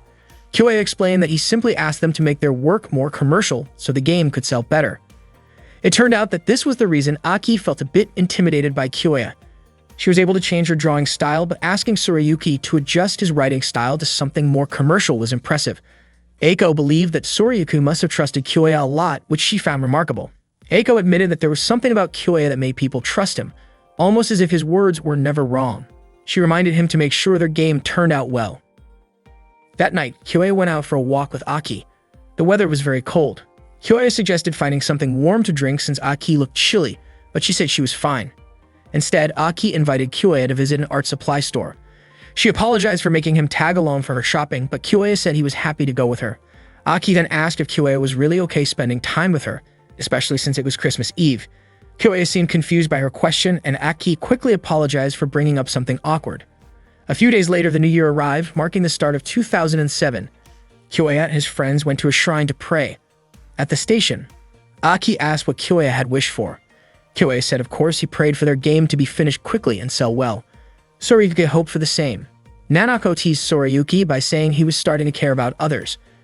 Tsurayuki called Nanako a vocal talent and asked if the opening song was already finished. Nanako got annoyed by the comment, but Tsurayuki said he was really looking forward to the song, especially since Nanako had canceled her plan to attend a special Christmas Eve sale with Kyoya. Embarrassed, Nanako gave Tsurayuki a light punch on the stomach to stop him from talking about it. She became flustered when Kyoya asked her about it. Tsurayuki then invited everyone to eat together before heading home. They all agreed and immediately looked for a place to eat. Despite a few surprises, their game continued to make steady progress. A few days later, Kyoya and the others watched the game they had been creating together. Aki was amazed that something they worked on as a team had truly become a real game. Even though they were only halfway through the first scene, Nanako felt genuinely moved while watching it. Tsurayuki confidently said that Nanako might even cry when she performed the script he had written. The game was scheduled to be released on April 29. Although things were going well, the time left was still very tight. Kyoya's responsibility was to guide his team to meet the deadline and ensure the game would sell successfully. He was determined not to repeat the mistakes he made 10 years ago and was confident that this remake of his life would succeed. That night, Kyoya went to Tsurayuki's room to talk with him. When he opened the door, he was surprised to see Sayori sitting near Tsurayuki, dressed in a stylish and slightly bold outfit. Sayori playfully tried to convince Tsurayuki, who was busy writing his script, to take a break and relax for a while. Tsurayuki politely asked her not to disturb him while he was working. Curious, Sayori glanced at the script he was writing and was surprised to find some scenes that she thought were a bit daring. She jokingly read a few lines aloud, which made Tsurayuki uncomfortable. He quickly asked her to stop, explaining that it was purely for work. Sayori teased him a little more, amused by his reaction, but before the situation could become more awkward, Kyoya called out to Sayori, breaking the moment. After that, Kyoya shared everything with Aki and Nanako, admitting that he did not know what to do next. Nanako was impressed that Tsurayuki had been able to firmly stand his ground despite all the pressure. At that moment, Kyoya wondered why Nanako and Aki were sitting so close to him. While working part-time at the store, Nanako noticed that Kyoya looked distracted and asked why he kept spacing out. Kyoya claimed that nothing was wrong, but Nanako did not believe him easily. Instead, she brought up how Kyoya had spent so much time at Aki's room the day before and wanted to know what they had been doing there. Kyoya explained that he was only checking the CG images and Aki had asked him to take some reference photos for her drawings. Nanako questioned whether that was truly all that had happened. Feeling uneasy, Kyoya excused himself to check the drink inventory. He worried that situations like this might affect their game production. Suddenly, Nanako came over to help and while placing the drinks, leaned in close to him in a way that felt deliberate. It reminded Kyoya of a previous moment that he had thought was an accident, but this time Nanako admitted that she had done it on purpose. Surprised, Kyoya accidentally dropped one of the drinks. Before leaving, Nanako quietly said that she would not lose. This made Kyoya even more certain that there was no misunderstanding anymore. The next day, Kyoya asked Eiko about the situation, but Eiko scolded him, saying of course she could not possibly know details like that. She then asked which of the two girls Kyoya liked more. Kyoya said that both Aki and Nanako were wonderful people, but he did not have romantic feelings for either of them. Eiko could not understand why Kyoya kept acting indecisive instead of clearly turning them down. From a woman's perspective, she said, his behavior looked careless, but from a production standpoint, she understood why he tried to keep the team atmosphere calm. Eiko advised Kyoya to simply pretend not to notice, avoid being alone with either of them in a closed room, and steer conversations away from personal topics. Although she apologized for not being able to offer a perfect solution, Kyoya felt much better just hearing her advice and told her how much he relied on her. Eiko became slightly flustered and asked him to share his true feelings once the project was finished. Kyoya thanked her and left while Eiko could not believe how clueless he could be. That night, while Kyoya and Tsurayuki were discussing the climax of Tsurayuki's script, Sayori suddenly approached Tsurayuki and urged him to go home with her. She asked Kyoya to continue their discussion later and reminded Tsurayuki that his parents were deeply worried about him. Tsurayuki raised his voice, insisting that his father would never say such a thing, which made Sayori quickly apologize before leaving. Tsurayuki apologized to Kyoya for falling behind schedule. Kyoya told him to take a break since it was impossible to finish everything that night, and he promised to handle certain tasks himself. Tsurayuki said that Kyoya was amazing, and that he truly respected him. After that incident, Sayori did not show up again, and a week later the Kitayama house became noticeably quiet. One day, while Kyoya was walking home, Sayori's car suddenly stopped in front of him. She invited him to go somewhere to talk. The unexpected situation made Kyoya feel uneasy, almost as if he were sinking into deep water. He suspected that Sayori might threaten him about Tsurayuki. Sayori was surprised by his assumption and explained that she would be returning home the next day. She said that she had realized if things continued as they were, Tsurayuki would never go back to his family. Sayori explained that every time Tsurayuki spoke, he always talked about how incredible Kyoya was and how much he trusted him. Because of this, she wanted to ask how close Kyoya and Tsurayuki truly were, wondering if there was any deeper connection between them. Kyoya immediately denied anything of that sort. Sayori admitted that she had only been curious because Tsurayuki's deep trust in Kyoya was unusual. She then asked what Kyoya planned for Tsurayuki's future, reminding him that Tsurayuki was the son of the prestigious Rokuanji family and that if he returned home, his future would be secure. Sayori asked if Kyoya could personally guarantee Tsurayuki's future. Kyoya answered honestly that he could not promise anything, but this was the path Tsurayuki had chosen for himself. Even knowing the risks, Tsurayuki still wanted to move forward and Kyoya wanted to support him. If this path could lead Tsurayuki to happiness, Kyoya would respect his decision completely. Kyoya knew that Tsurayuki was facing serious challenges, which was why the team had decided to create and sell a game based on Tsurayuki's writing to help him overcome those problems. Sayori questioned whether a game with such bold themes could actually sell. Kyoya confidently stated that their game would succeed and that its quality was high enough to reach a wide audience. Hearing his determination, Sayori finally understood his passion and resolve. She asked Kyoya to continue helping Tsurayuki find his happiness. After their conversation, Sayori left and Kyoya realized that everything he was doing was truly for Tsurayuki's best future.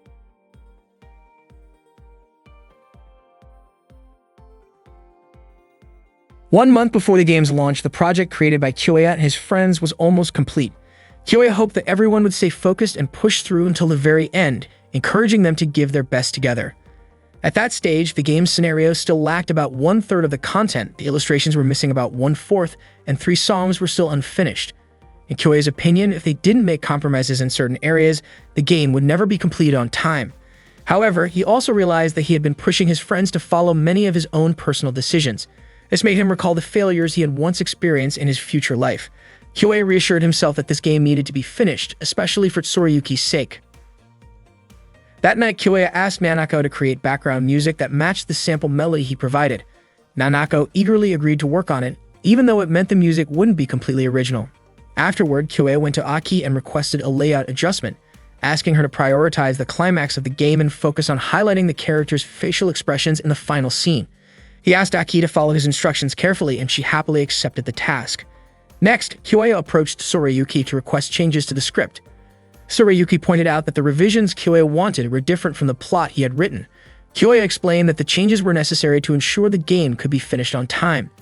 Tsurayuki responded that if Kyoya was making all the key plot decisions and even handling the final illustrations, it felt like there was no meaningful place for a writer like him.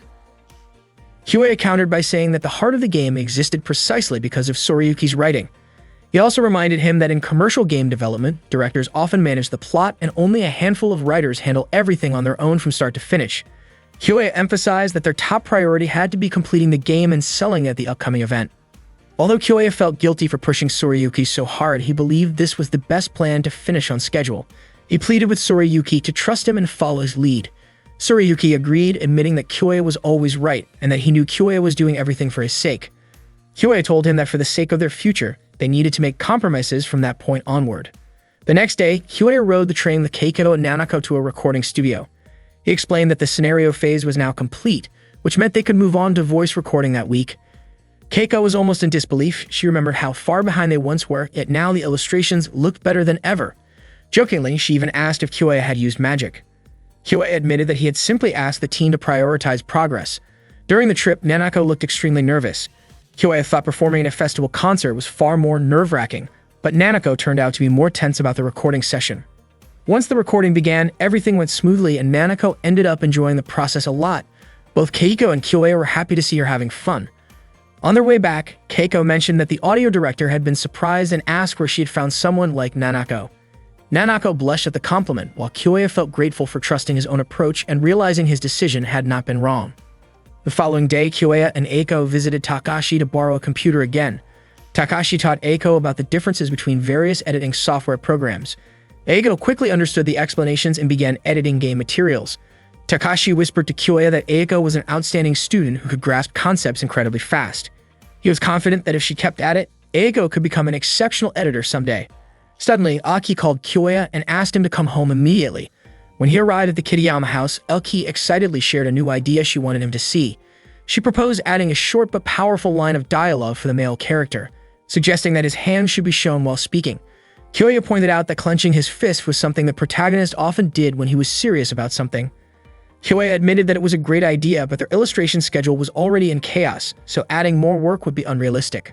As a creator, Kyoya wanted to approve the idea, but he decided it was better not to change the plan. Aki asked why he refused when she believed it would improve the scene and wondered if he doubted her ability to finish on time. Kyoei explained that he wanted to focus on the expressions she had drawn for that scene. The CG already contained 4 lines of dialogue carefully arranged to emphasize how expressive the protagonist was. Although the change was appealing, he believed it was better to stick with their current plan. Aki eventually agreed to follow his instructions. Kyoei apologized for turning down such an interesting idea, and Aki apologized for interrupting his busy schedule. Kyoei intentionally made that decision because he believed it was the best choice for Tsurayuki. As the submission deadline approached, Kyoei and the others worked tirelessly. Kyoei kept encouraging his team to finish their game. Tsurayuki complained because he kept making typos in his script. Kyoei asked him to stay focused, reminding everyone that it was already 2 in the morning, and they had to deliver the master copy to the printer by 10. Eiko arrived shortly after, and Kyoei immediately asked her to test the game and decide on the route for the girl character. Not long after, Nanako suddenly shouted because the girl in the game suddenly lost her facial expressions and appeared blank. Kyoei identified it as a bug and told Nanako to save the data right there so he could inform Keiko later. Aki then mentioned that while she was playing, the screen suddenly went black.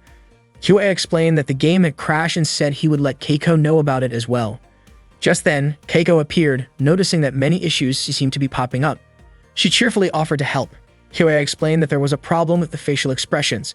Keiko said it was a tricky issue, and that they would need to review every route carefully. She asked everyone to stay focused on checking the routes.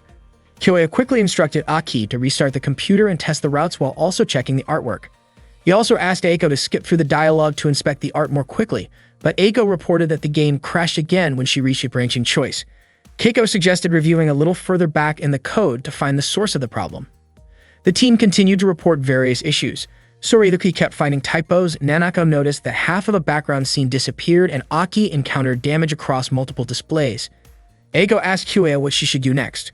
Kyoei calmly urged everyone to stay composed and keep working. After an intense night, Kyoei and his team finally completed the master copy. He handed it over to Keiko, deeply grateful for everyone's effort, though by then most of the team had already fallen asleep from exhaustion. Their game was finally finished, and the next step was to sell it. On April 29, Kyoei and Keiko attended an event to sell their game, Harusora. Kyoei wasn't sure if it would sell well, since their team hadn't stood out much during the early announcements. Keiko reassured him, saying that as long as a game looked appealing on the outside, it could still sell even if the inside wasn't perfect, and that was the situation they were in. When they arrived at their booth, the event was set to open in just 5 minutes. Kyoei tried to calm his nerves while Keiko reminded him that no matter what happened, he and his team had created something real, and now it was time to see how people would respond. As soon as the event opened, Kyoei was stunned to see thousands of people already gathered and eager to buy their game. He broke into a wide smile, unable to believe that all their hard work was paying off. That night, Kyoei and the team celebrated the completion and successful distribution of Harusora. They raised their glasses together, amazed that they had finally finished. Kyoei thanked everyone, knowing the project became a reality because of their dedication. Tsurayuki admitted they could never have completed it without Kyoei's leadership. Aki agreed, saying they wouldn't have been able to accomplish anything without him. Nanako also said it was all thanks to Kyoei. Feeling deeply moved, Kyoei was overwhelmed with gratitude. Aki gently told Kyoei to get some rest, knowing how exhausted he must have been. Filled with indescribable happiness, Kyoei thought about how he had always wanted to create something together with the Kiriyama team. He was glad that he had been given the chance to go back 10 years into the past and become a creator again. Later that night, Kyoei walked with Aki, both of them believing that Tsurayuki and Nanako were probably having fun now that the pressure was gone. Kyoei reflected on how he and his friends had compromised, worked through their tasks, and achieved their goal together. He felt confident that from this point on, they could accomplish many more great things, both in class and in future productions. Aki then asked if Kyoei thought all of this was good enough. Kyoei said that everyone had worked hard to help Tsurayuki, and that was already something good. Aki apologized for asking him a strange question earlier. She asked Kyoei to let her know whenever he felt tired. While gently holding his hand, Aki told him that she would always trust him completely. The next day, Kyoei distributed the profits to the team members. Nanako was surprised to receive such a large amount of money. Aki felt overjoyed, saying that the money would be very useful for her daily life. Kyoei then handed Tsurayuki his share, believing that this would help settle Tsurayuki's problems. After that, Tsurayuki invited Kyoei to go out with him. They took a walk together, and Tsurayuki explained that whenever he got stuck while writing, he liked to stroll through a small park to look for inspiration. During their walk, Tsurayuki told Kyoei that he had decided to drop out of college, which left Kyoei completely shocked. Tsurayuki apologized for making Kyoei work so hard and even asked him to distribute the money to the others instead. Kyoya grew frustrated with Soriyuki's words. He reminded him that he wanted to study and that the money was meant to help him achieve that dream. Kyoya could not understand why, after all the effort everyone had put in for him, Soriyuki would choose this path. Soriyuki then told Kyoya to hit him if he was angry, admitting that he could not continue anymore. He believed that he had talent in writing scenarios and novels, but he had realized how difficult it was to make a living from it. Kyoya told him that this challenge applied to everyone, which was why they needed to fight and work hard. Soriyuki agreed, saying that everyone started from the same starting line. He shared his first impression of Kyoya, describing him as a kind man who always smiled, but who secretly possessed incredible strength. Even when Soriyuki messed up or failed at something, Kyoya always made rational and accurate decisions. To Soriyuki, Kyoya was like a towering wall that he could never surpass. He even wondered how many times he would need to relive his life to become like Kyoya.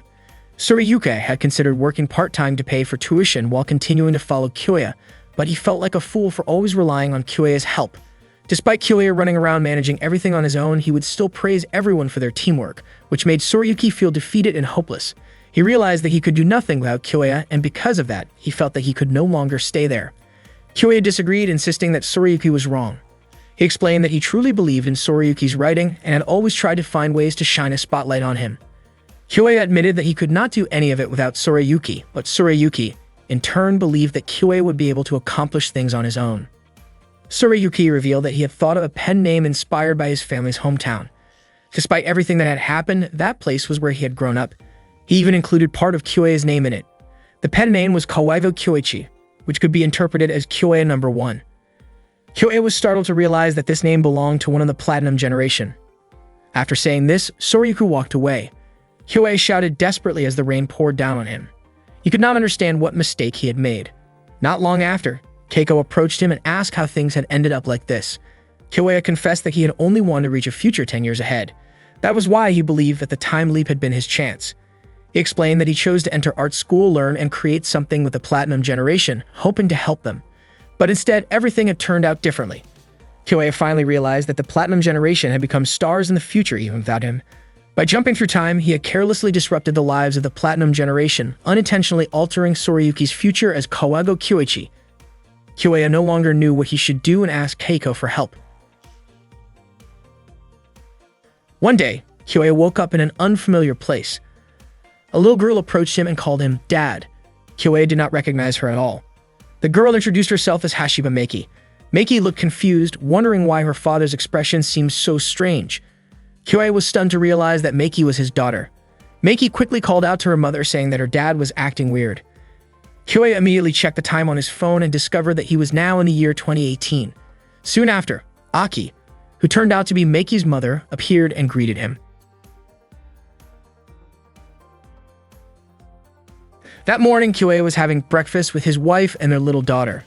Meiki shared that she had been practicing a new song, and Aki asked her to sing it after they finished eating. It was only then that Kyoya realized what he was experiencing was not a dream.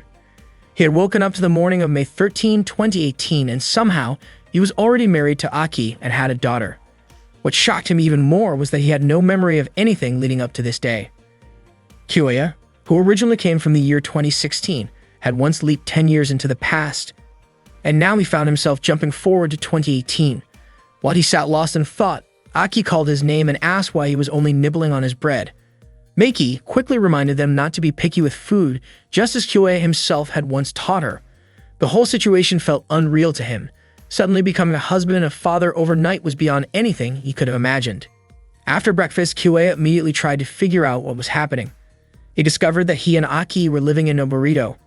After graduating from art school, he had somehow landed a job at a game company called Attraction Point. Hoping for answers, he checked his phone and looked for someone he could talk to. He noticed that about a month earlier, he had exchanged messages with Eiko, but he couldn't remember the nature of their relationship. Kyoya decided to call her. Eiko told him that things had been rough over the past month and asked him to come in 30 minutes earlier the next morning. She also mentioned that she would send someone to pick him up. From that conversation, Kyoya learned that he and Eiko were actually working at the same company. The next morning, his phone alarm woke him up, even though part of him expected to wake up back in 2007. He was still stunned by the reality of suddenly being Aki's husband. Sharing a bed with her made him feel tense, not because of anything inappropriate, but because he couldn't shake the overwhelming strangeness of the situation. Aki prepared breakfast as usual, and Kyoya couldn't help but watch her quietly. Before long, Miki woke up and greeted her parents warmly. Before he left for work, Aki handed him a neatly packed lunch and Kyoya said goodbye, slightly taken aback by how naturally close Aki and Miki were. On his way to the office, Kyoya worried that his lack of memories might cause him to make mistakes. He boarded a crowded train headed toward the city. Attraction Point was already a well-known company even back in 2016. Using the map app on his phone, he navigated his way to the office. Upon arrival, he was surprised to see several employees sleeping on benches after working overtime on a Sunday. He searched for his desk and found it easily thanks to a family photo displayed on it. Soon, a young woman greeted him and informed him that the producer was calling for him. As she moved toward him, she tripped and nearly fell. Kyoya glanced at her ID badge and saw that her name was Miki. He remembered that Miki was the person Eiko had mentioned on the phone. Miki then guided Kyoya to Eiko's office. When they arrived, Eiko apologized for asking him to come so early. She seemed curious about why Kyoya was looking at her so intently. Kyoya calmly asked what she needed from him. Afterward, Kyoya left with Miki to visit an illustrator. Miki apologized for dragging him along, but Kyoya assured her it was no trouble and told her not to worry about it. Miki admitted that what Eiko had said about him turned out to be true. Curious, Kyoya asked what Eiko had said. Miki repeated Eiko's words, explaining that Kyoya could be trusted to handle anything, and that things would always turn out fine with him around, because ever since his college days, he had a secret trick for turning difficult situations around. Kyoya felt flattered, but thought the description was a bit exaggerated. When they arrived at the illustrator's apartment, Kyoya was quickly invited inside, which surprised Miki. Normally, when she tried to visit, the illustrator always made excuses to avoid meeting. Miki asked if Kyoya had used his so-called secret trick. Kyoya explained that he had first confirmed that the illustrator was at home by checking their social media and then sent a message 30 minutes before arriving, saying that he happened to be nearby and asking if it was okay to drop by. Miki realized that such a request would be hard to turn down. She asked why he chose to send the message only 30 minutes ahead of time. Kyoya reasoned that people often need a little time to freshen up, tidy their place, or even just prepare mentally, so giving them that small window increased the chances of a positive response. Though he admitted it might sound a bit cunning, Kyoya felt relieved that it was simply a thoughtful approach. With that, they stepped into the elevator and headed up to the illustrator's apartment. The moment the door opened, the illustrator named Ayaka was genuinely surprised to see Miki arriving together with Kyoya. Ayaka explained that she never really meant any harm, but there were times when she found it hard to finish things. She kept giving different reasons to convince Miki. Minori Ayaka, whose real name was Seikowa Minori, was a highly popular illustrator with more than 200,000 followers. Ayaka handled the main character designs for a project that would determine the future of Attraction Point. The game's profile was high because it was being created by such a well-known illustrator of that era, but unfortunately, Ayaka worked very slowly. Kyoya explained to Ayaka that the character designs were scheduled to be finished by February, so this was the first time she needed a significant extension. Kyoya was certain there had to be a reason behind her silence. Ayaka smiled and admitted that she could never fool Kyoya. She confessed that she no longer felt like drawing anything, believing she might have already done everything she wanted as an artist, and maybe that was enough for her. Miki reminded her that she still had many fans. Ayaka said she truly appreciated her fans, but that was different from having the desire to draw. She no longer knew why she was drawing in the first place. Worried, Miki asked what Kyoya thought about it.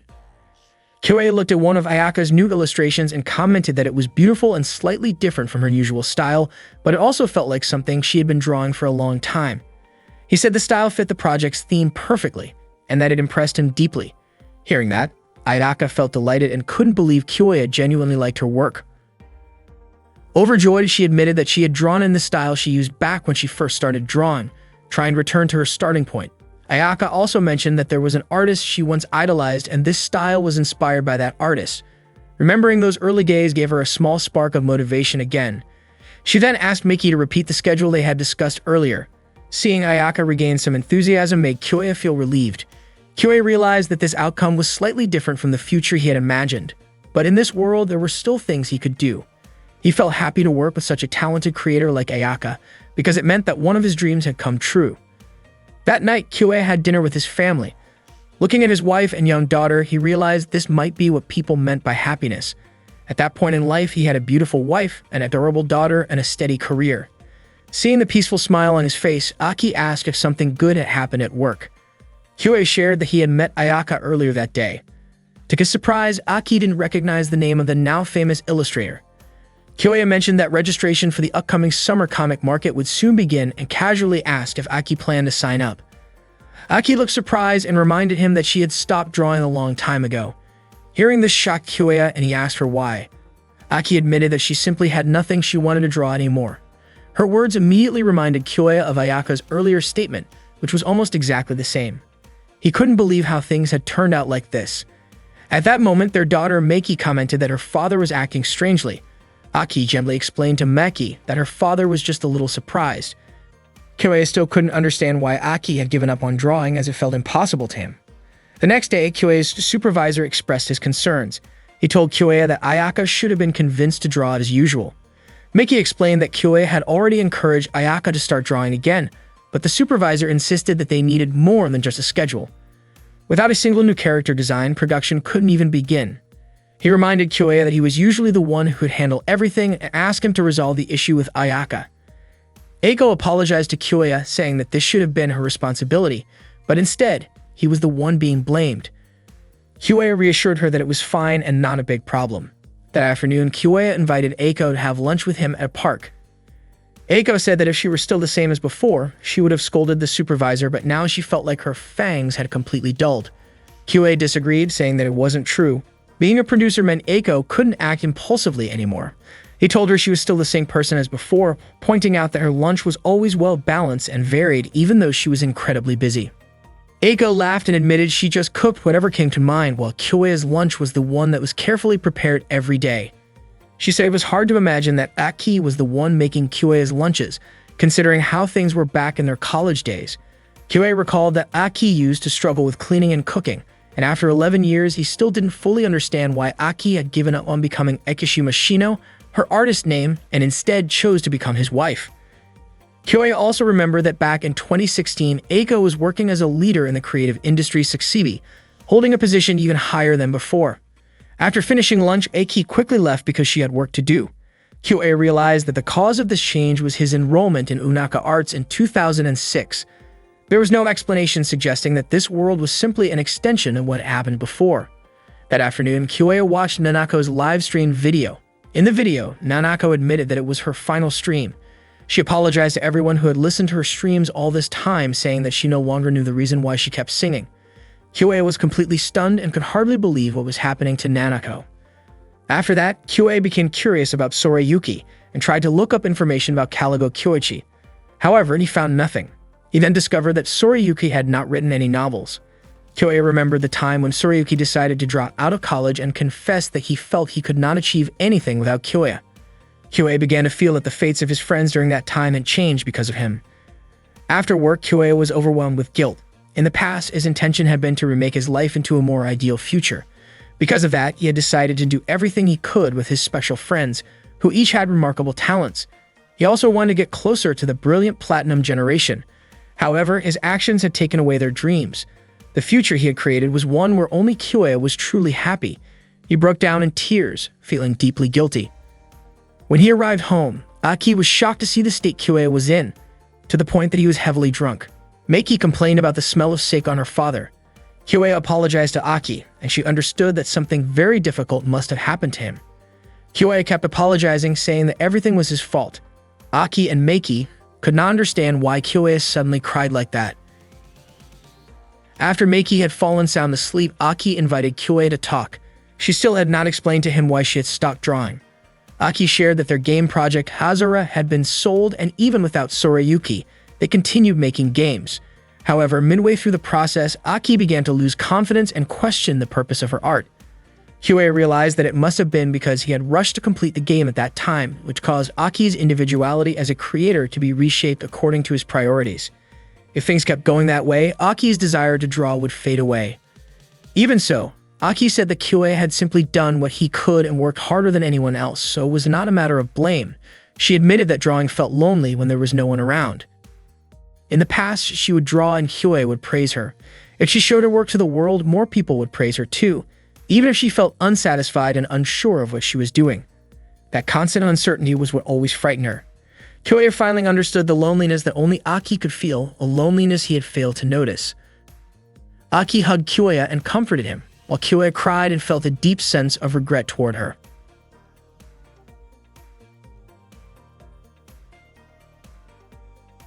Kyoya had breakfast with his family in the morning. He praised the soup his wife made, saying how delicious it was. Aki explained that it wasn't instant soup, since she had made the seasoning mix herself. Meiki chimed in, praising her mom's cooking skills. Kyoya realized that because of his mistake, Aki had stopped drawing and put down her pen. The future where Aki became Ekishi Mashino was gone. To honor her sacrifice, he knew he had to live well in this different world. At the very least, he decided to do whatever he could carefully, so he wouldn't repeat the same kind of mistake again. At the office, one of his co-workers asked him about an illustration draft. Kyoya gave a few suggestions that didn't put extra pressure on the illustrator. People at work relied on him because he always managed to offer useful solutions and advice. A month after being sent to 2018, Kyoya was starting to get used to his job. From what he learned, Entertainment Group 3 was developing a social game. The company was divided into groups A through D, each working on projects in parallel. Meiko, who was both Aki's team lead and the head of Group 3, had a very exhausting role. Kyoya led Team B, which was known for its consistency and steady income, almost like specialists in handling projects smoothly. At first, Kyoya struggled with tasks he didn't remember ever doing. Once he got used to them, it wasn't so difficult. Still, he often wondered whether what he was doing was truly enough. On his day off, Kyoya tried to rest, but Meiki kept asking him to play. He asked her to let him relax, and she kept insisting. Aki gently told Meiki not to push her father and suggested she let him enjoy his Sunday. Frustrated, Meiki threw her doll. Aki scolded her and told her to apologize to the teddy bear. Meiki did as she was told. Aki explained that everything created had a spirit within it, and that spirit cared deeply for what was made. Hearing that, Meiki understood that the spirit of the bear would feel sad if she treated it roughly. Aki asked Meiki to be kind to her stuffed bear, and Meiki hugged her mother tightly. Seeing this, Kyoya smiled. For a moment, he felt the warmth of family life, even though the brilliance he once admired in the Platinum generation was no longer there. The next day, the manager at his workplace encouraged the employees to reach the quarterly sales target. Connected to that, the Mystic Clockwork project, which held the future of the company, would require a lot of effort to finish. Some coworkers expressed pity for Team A, who had to pull yet another all-nighter. On top of that, besides Ayaka, there was another illustrator they couldn't get in touch with. They even had to delete a planned character and make changes to the scenario. Not long after, Meiki called out to Kyoya and asked for his help. The two of them went outside, and Meiki explained that she had just received an email saying Ayaka might not finish her work, even if she kept working until the deadline. Kyoya was surprised, since he thought their last conversation had gone well. Meiki clarified that it wasn't laziness on Ayaka's part, she was simply at a point where she couldn't express herself anymore. Kyoya realized that the hardest part for an artist who couldn't draw was the frustration they felt toward themselves. Meiki was deeply worried about Ayaka, who was clearly overwhelmed. When they arrived at Ayaka's apartment, she didn't answer the door right away, even though Kyoya had arranged to visit. He tried calling, and surprisingly, she opened the door almost instantly, even though they hadn't said who they were. It struck Kyoya as unusual, but Meiki believed Ayaka was in a good mood and was excited to see her. They took the elevator up and soon stood outside her place. When Ayaka opened the door, she looked shocked to find Kyoya and Meiki there. She was dressed differently than usual, admitting that she only dressed up like that occasionally at home, and that she had thought a delivery courier was coming. Kyoya told her she looked great in that style, which made her blush a little as she thanked him. Ayaka admitted she was embarrassed to be seen that way, but explained she had just wanted a change of pace since her mind had been unsettled. She already knew they had come to talk about character designs, and she apologized for failing to deliver despite trying over and over. Ayaka explained she had tried many ways to motivate herself, but nothing worked. Even dressing differently hadn't helped her find anything she truly wanted to draw. Kyoya asked her about the illustration she had done before that resembled her idol, wondering if things might change as she looked at her work again. But Ayaka apologized once more, saying she still couldn't do it, though she would keep trying to find a way. After leaving, Meiki shared with Kyoya that Ayaka had once told her she feared that if she kept forcing herself, one day she would feel completely stuck and unable to draw anything at all. And that was exactly what she was experiencing now. However, if she managed to find the right trigger, she would be able to draw again. Meiki thanked Kyoya sincerely because his presence had allowed her to meet with Ayaka that day. Kyoya couldn't stop thinking about the expression on Ayaka's face when she had talked about how much she adored her idol. He was convinced there had to be something that could inspire her to start drawing again. The next day, the supervisor warned Eiko that Ayaka's character design was the key feature of the project, and delaying the release was impossible since it had already been announced to the public. Kyoya's coworkers felt sorry for Team A, who had been working overtime with barely any rest, and Kyoya noticed that their project was still targeted to launch that month. The supervisor kept pressuring Eiko to finish the project. That afternoon, Kyoya invited Eiko to have lunch together at the park. It had been a while since they shared a homemade meal because both of them had been so busy. Eiko was sure Kyoe wanted to talk about Aki's team project. Kyoe mentioned that, judging from the progress reports, things looked pretty bad. Eiko admitted that it felt hopeless and even joked about wanting to fly away to Okinawa. Eiko explained that Mystic Clockwork was originally titled Succeed Soft, and since it came from Succeed Soft, everyone had assumed the materials would be in good condition. At first, everyone believed the same, but the financial demands from Succeed Soft turned out to be far higher than expected, and there was no clear limit to how much could be taken out. When Eiko accepted the project, the contract required the game to include an internal engine, which became a huge burden. There wasn't enough time to outsource anything, and if an error occurred in the engine, the entire script would be affected. Even the artwork was delayed, forcing them to use temporary placeholders, which meant the presentation couldn't be completed properly. It felt as if every possible mistake was happening at once. Eiko realized there were only two options: either delay the release or make major changes. If neither happened, serious problems were inevitable. Everything was already out of her control. She apologized to Kyoe for making him worry, but said there was nothing more she could do. Hearing her desperation, Kyoe reminded her that she had always done her best until the very end. Eiko smiled and thanked him, saying he was the only one who ever told her things like that. Later, Kyoe went to speak with the supervisor about Team A's project. He warned that if they moved forward, unexpected bugs would appear and cause critical issues. The supervisor brushed it off, saying they could just fix the bugs when they showed up. That was the purpose of maintenance. He admitted that creating something high quality took time, but in business, timing was everything and delaying the release was impossible. The supervisor insisted the release period was crucial for the company's reputation, especially since they were about to go public with a major title that used their internal engine. Kyoe argued that the engine was unreliable and might not hold up. The supervisor was certain that Mystic Clockwork would launch as scheduled, making it clear the decision was final. Before Kyoe left, the supervisor reminded him that the project belonged to Eiko, and that Kyoe should focus on his own work instead of interfering too much. Returning to his desk, Kyoe thought back to the 10-year time leap that had brought him into this world. Because of his actions, the timeline had changed. His friends, who were supposed to shine as the Platinum Generation, had lost their dreams because of him. Even though he had good intentions, his involvement had taken something important away from them. If that was true, there was nothing more he could do. A month later, Mystic Clockwork launched on schedule, but unfortunately, complaints poured in. Bugs kept appearing, crashing the servers repeatedly. The staff worked around the clock without sleep, yet the problems persisted. On top of that, Ayaka's character release was delayed, and the gacha draws were disappointing. That night, Miki was drawing a princess and asked Aki to draw a horse for her. Aki refused, saying she wasn't very good at drawing anymore. Miki kept begging, but Aki was busy cooking and still declined. Kyoe came over and offered to draw it instead. Miki was thrilled, and Aki apologized to Kyoe. In the past, Aki could draw anything beautifully, her art full of life and emotion, but now she no longer drew at all, not even when her own daughter asked her to. Miki frowned, disappointed by the drawing her father made, saying it looked clumsy. Aki gently reminded her not to be rude since her father had taken the time to draw for her. Not long after, Kyoe received a phone call from Miki, asking to meet. He apologized to Aki for having to step out and quickly went to see Miki. When they met, Kyoe asked about the situation. Miki apologized for interrupting Eiko's day off and explained that the gacha probabilities were different for every account. It all started when Tsunemori Yuta, the voice actor for the main character, managed to pull several SSRs in a row. Players began complaining that the SR rates for others were unfairly low. Combined with the constant bugs, this turned into widespread frustration. To make things worse, the company's response was mishandled, leading to even more backlash. At that point, the app was stuck in indefinite maintenance. Kyoe walked into the office and overheard the supervisor scolding Eiko. The internal machine, which had been a concern since the very first day, had now turned into a serious problem. The supervisor and Eiko were arguing about it. Eiko was frustrated because the supervisor kept insisting that they should keep patching up the worn-down building with temporary fixes again and again. The supervisor refused to understand what was really happening, and that made Kyoe upset. However, he held himself back from stepping in, not wanting to repeat the same mistake he once made during the incident with Soriyuki.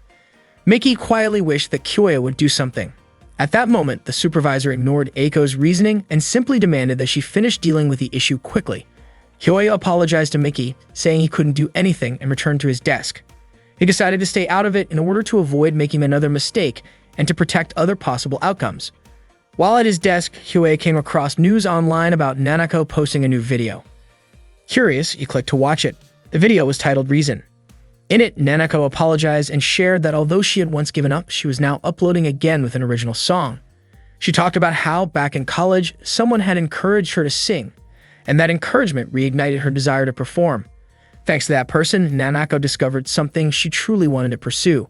But she admitted that she couldn't keep going back then because she relied too much on that person and didn't know how to move forward on her own.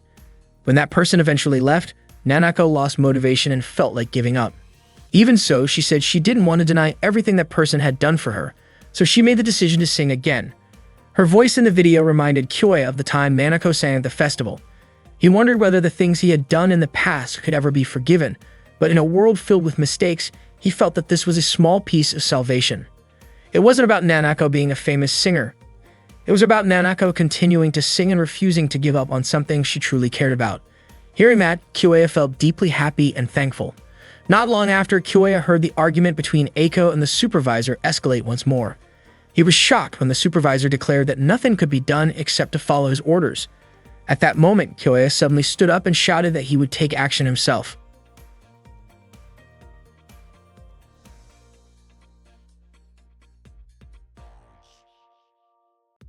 During a heated argument between Eiko and their boss, the boss insisted that nothing else could be done.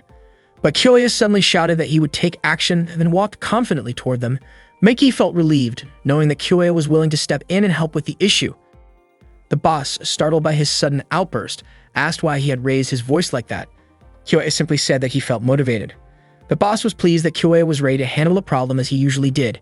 Kyoya then asked if he could make the final call on everything, and the boss agreed, as long as Kyoya respected the key points that needed to be maintained.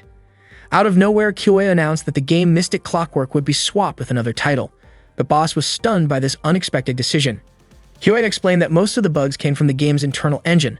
The boss questioned why they couldn't just fix the engine as Eiko had previously suggested. Kyoya clarified that the situation was far more complicated than it seemed, and Eiko admitted that he was right. The boss protested, saying it was impossible to replace the engine at this stage, and there wasn't enough time to create a new one. But Kyoya revealed that they already had another engine available. Not long after, one of Kyoya's coworkers arrived, and he immediately asked them to launch the Misklo program. Without even resetting the system, Misklo ran smoothly just by dragging it into place. Meiki's program worked right away, with no crashes and no bugs. Surprised, Eiko asked what Kyoya had done. Kyoya explained that he used the Entity engine, which was known for its stability. The boss was shocked, demanding to know why Kyoya had ordered such an expensive engine, considering it a serious issue. Kyoya admitted that he had used Team B's budget. The boss scolded him for what seemed like misuse of funds, but Kyoya calmly explained that while he did use Team B's budget, the engine was already intended to run Team B's game. Eiko then realized that the engine for Team B's game was also compatible with Team A's game. The boss argued that this still violated the contract and would require extra funding for an additional license. Kyoya presented a detailed estimate of the licensing costs and Team A's overall production budget, showing that even with the extra expense, there would still be plenty of money left over. Only then did the boss realize that Kyoya had planned everything from the start. Once the solution was secured, Kyoya credited the decision to Eiko, easing the tension in the room. He then began assigning tasks. Kyoya asked Miki to manage the social media accounts, explaining that she had the broadest perspective of everyone there and understood users' feelings the best. Miki hesitated, worried that she wasn't good at writing formal messages and might upset the users. Kyoya reassured her, saying that sometimes a casual and friendly response was far more effective than a stiff, formal one. Encouraged, Miki accepted the role. Kyoya also asked Miki to contact the agency of voice actors Tsunemura Yuta, both by phone and email, to apologize and clarify to the public that Yuta was not at fault, while also informing the agency that their latest casting rights would be given to them. The boss objected to giving away those casting rights, but Kyoya insisted that the gesture was valuable. He explained that if the company faced a defamation lawsuit, the damages would be far worse than the cost of this decision. Next, Kyoya asked the script team how long it would take to complete a full system check. The writers requested 6 days to finish it, but the boss demanded it be done in 3. Surprisingly, Kyoya gave them 2 full weeks. The boss was baffled by the generous timeline. Kyoya calmly broke it down, explaining that 2 weeks meant 10 business days, divided into 5 days for adjustments, 3 days for testing, and 2 days for implementation. His reasoning showed that the schedule was actually very well thought out. Kyoya then inquired about the compensation they planned to give players. Normally, it would be around 2 or 3 tentpole gacha rewards, but Kyoya increased it to 10 times that amount. The boss strongly objected, saying no game had ever offered compensation that large. Kyoya countered that they needed a response so impactful that people would talk about it, calling it the most important part of their plan. He also announced that all staff members would get a 2-day break. The boss couldn't understand why Kyoei would make such a decision in the middle of a critical situation. Kyoei explained that he wanted to implement the social media strategy first. The boss grew increasingly frustrated with Kyoei's decisions, worried that this major project affected the future of every employee in the company. Kyoei calmly responded that he fully understood the stakes, but the boss argued that Kyoei didn't truly grasp the company's risks and was only making things worse. As the debate intensified, Kyoei raised his voice, asking whether the boss trusted him. He reminded the boss that this was a crucial moment for earning the trust of their users, and trust was more important than merely meeting deadlines. Everyone there regretted failing to meet their original timeline, but after such a major mistake, the way to regain trust wasn't just by fixing the service, it was by showing genuine remorse and presenting a clear plan for the future. At that moment, the reputation of Mistglow was at an all-time low, so they needed to deliver something even better or users would never return. The boss was surprised to learn that the game's reputation was that bad. Kyoei then shared an example about a mobile app that once suffered from a serious bug. The marketing team tried to cover it up, but the lead developer openly admitted the issue and apologized without hesitation. The boss asked how Kyoei knew that story, and Kyoei revealed that a former friend of the boss had told him, explaining that the boss had been honest about the problem back then. As a result, trust in the app had actually increased. Hearing this, the boss smiled, remembering that story from his younger days. Kyoei said that being honest and apologizing was never a bad thing. He understood what his supervisor was trying to say, but in such a critical situation it was clear that something more important needed to be prioritized, especially with what was happening in Team A. Hearing that, the supervisor finally gave in and told everyone to follow the plan Kyoei had suggested earlier. The members of Team A felt relieved, smiled, carried out the testing, and quickly packed up to head home. Kyoei reminded them to leave as soon as possible, saying that staying any longer would only be meaningless. Eiko was eager to go home to take a shower and get some sleep, and she thanked Kyoei for his help. Afterward, Kyoei went to the supervisor's office to express his gratitude for understanding the situation. The supervisor asked if Kyoei had made that suggestion because he knew the supervisor would give in. Kyoei admitted that he actually had no idea how things would turn out. The supervisor jokingly called him a master gambler, but Kyoei clarified that it wasn't a gamble at all. It was simply his serious decision, and he couldn't find any other answer at that moment. The supervisor smiled and acknowledged that Kyoei's argument was indeed strong. Kyoei then promised something in return for the supervisor's support. That promise turned out to be convincing Ayaka to share her illustration. Later, Kyoei explained the situation to Ayaka at her apartment. Ayaka said she would hand over her illustration if she truly could. Kyoei asked if Ayaka wanted to return to the original reason she started drawing in the first place. He then showed her the Harusora illustration set, which surprised her because she had never mentioned it to him before. Kyoei said he became certain after seeing the artwork Ayaka had been working on the other day, and he recognized the familiar artistic style.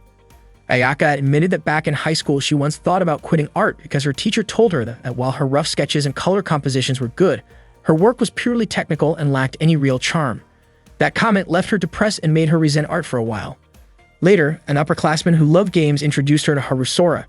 The moment she saw it, Ayaka was deeply moved by the illustration's captivating charm. It amazed her that art could touch someone's heart so powerfully, and from that moment she wanted to create art that came from the deepest part of her own heart. She dreamed of one day drawing alongside the person who had illustrated Harusora, but that artist had already stopped drawing.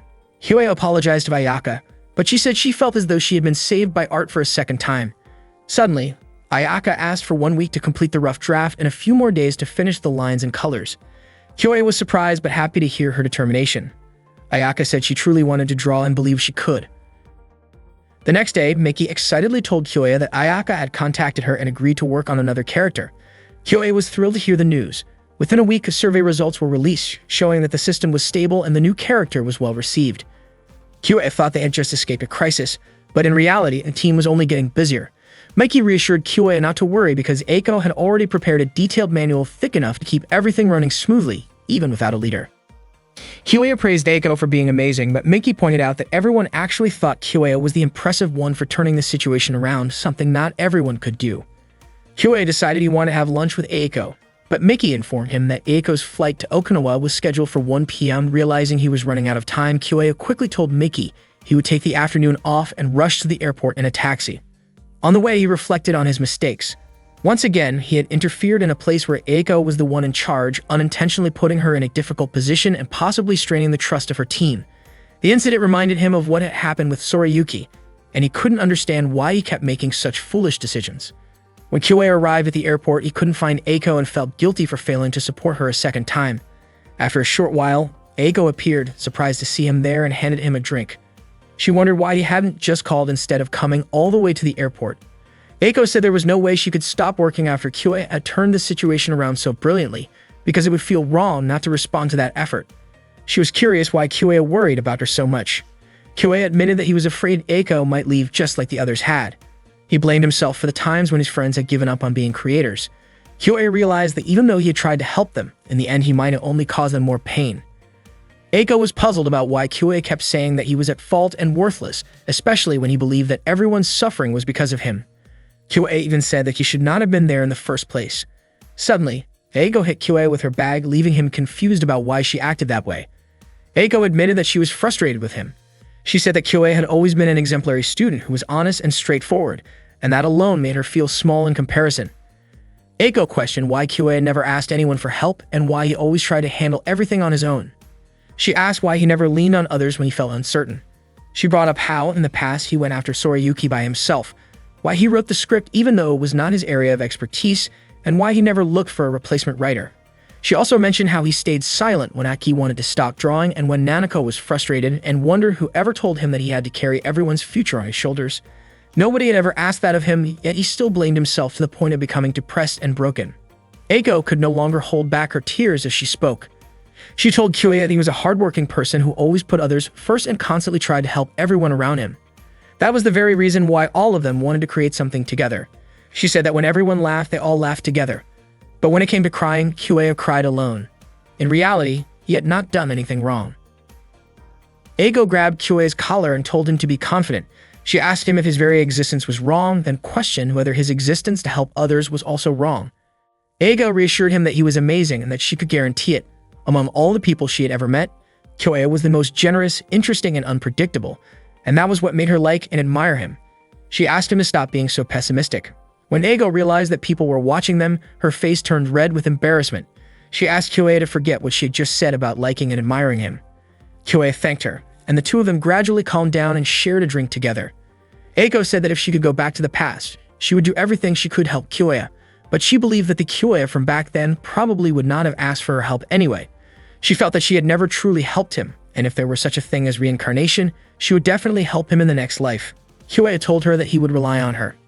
Eiko then quickly prepared for her flight to Okinawa. She told Kyoe not to worry about her because she would surely return. Before leaving, Eiko asked him not to blame himself for the others drifting away because he had already managed to help at least one person, Ayaka. She reminded him that Aki had started drawing again thanks to the game he created. Eiko added that in this world, nothing that happens is ever truly meaningless. After Eiko left, Kyoe sat alone, wishing he could go back to the past. Suddenly, someone appeared in front of him. He greeted the person and asked how they were doing. Kyoe still remembered this person and greeted them warmly after such a long time apart.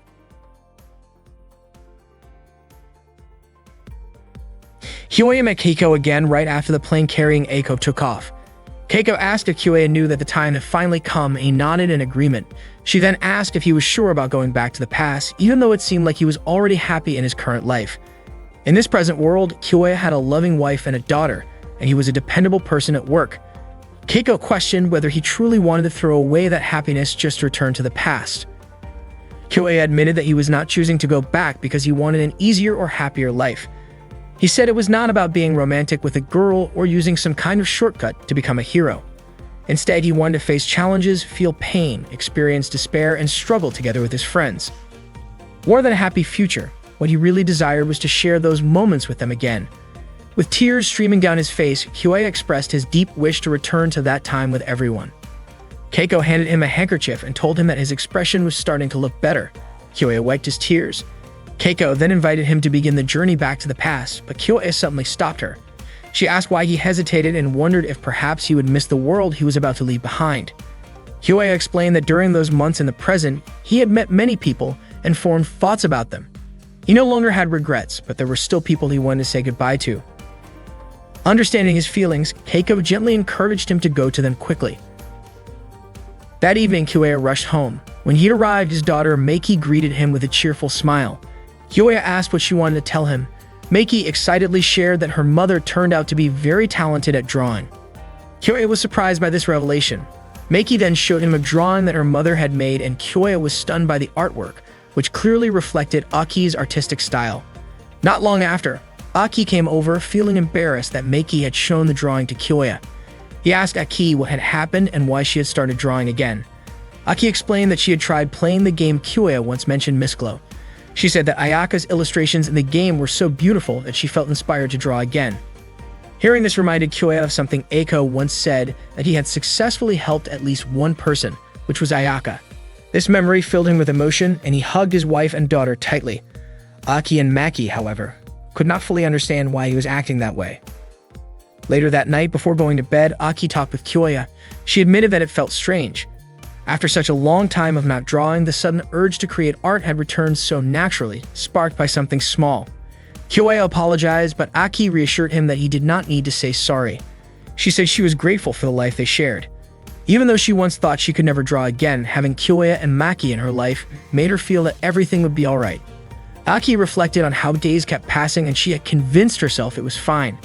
But when the feeling to draw returned, many memories she had once forgotten came rushing back, and that brought her pure happiness. She expressed her wish to create many more works of art. When she focused on drawing, she felt completely absorbed, though she worried about how this might affect Meiki.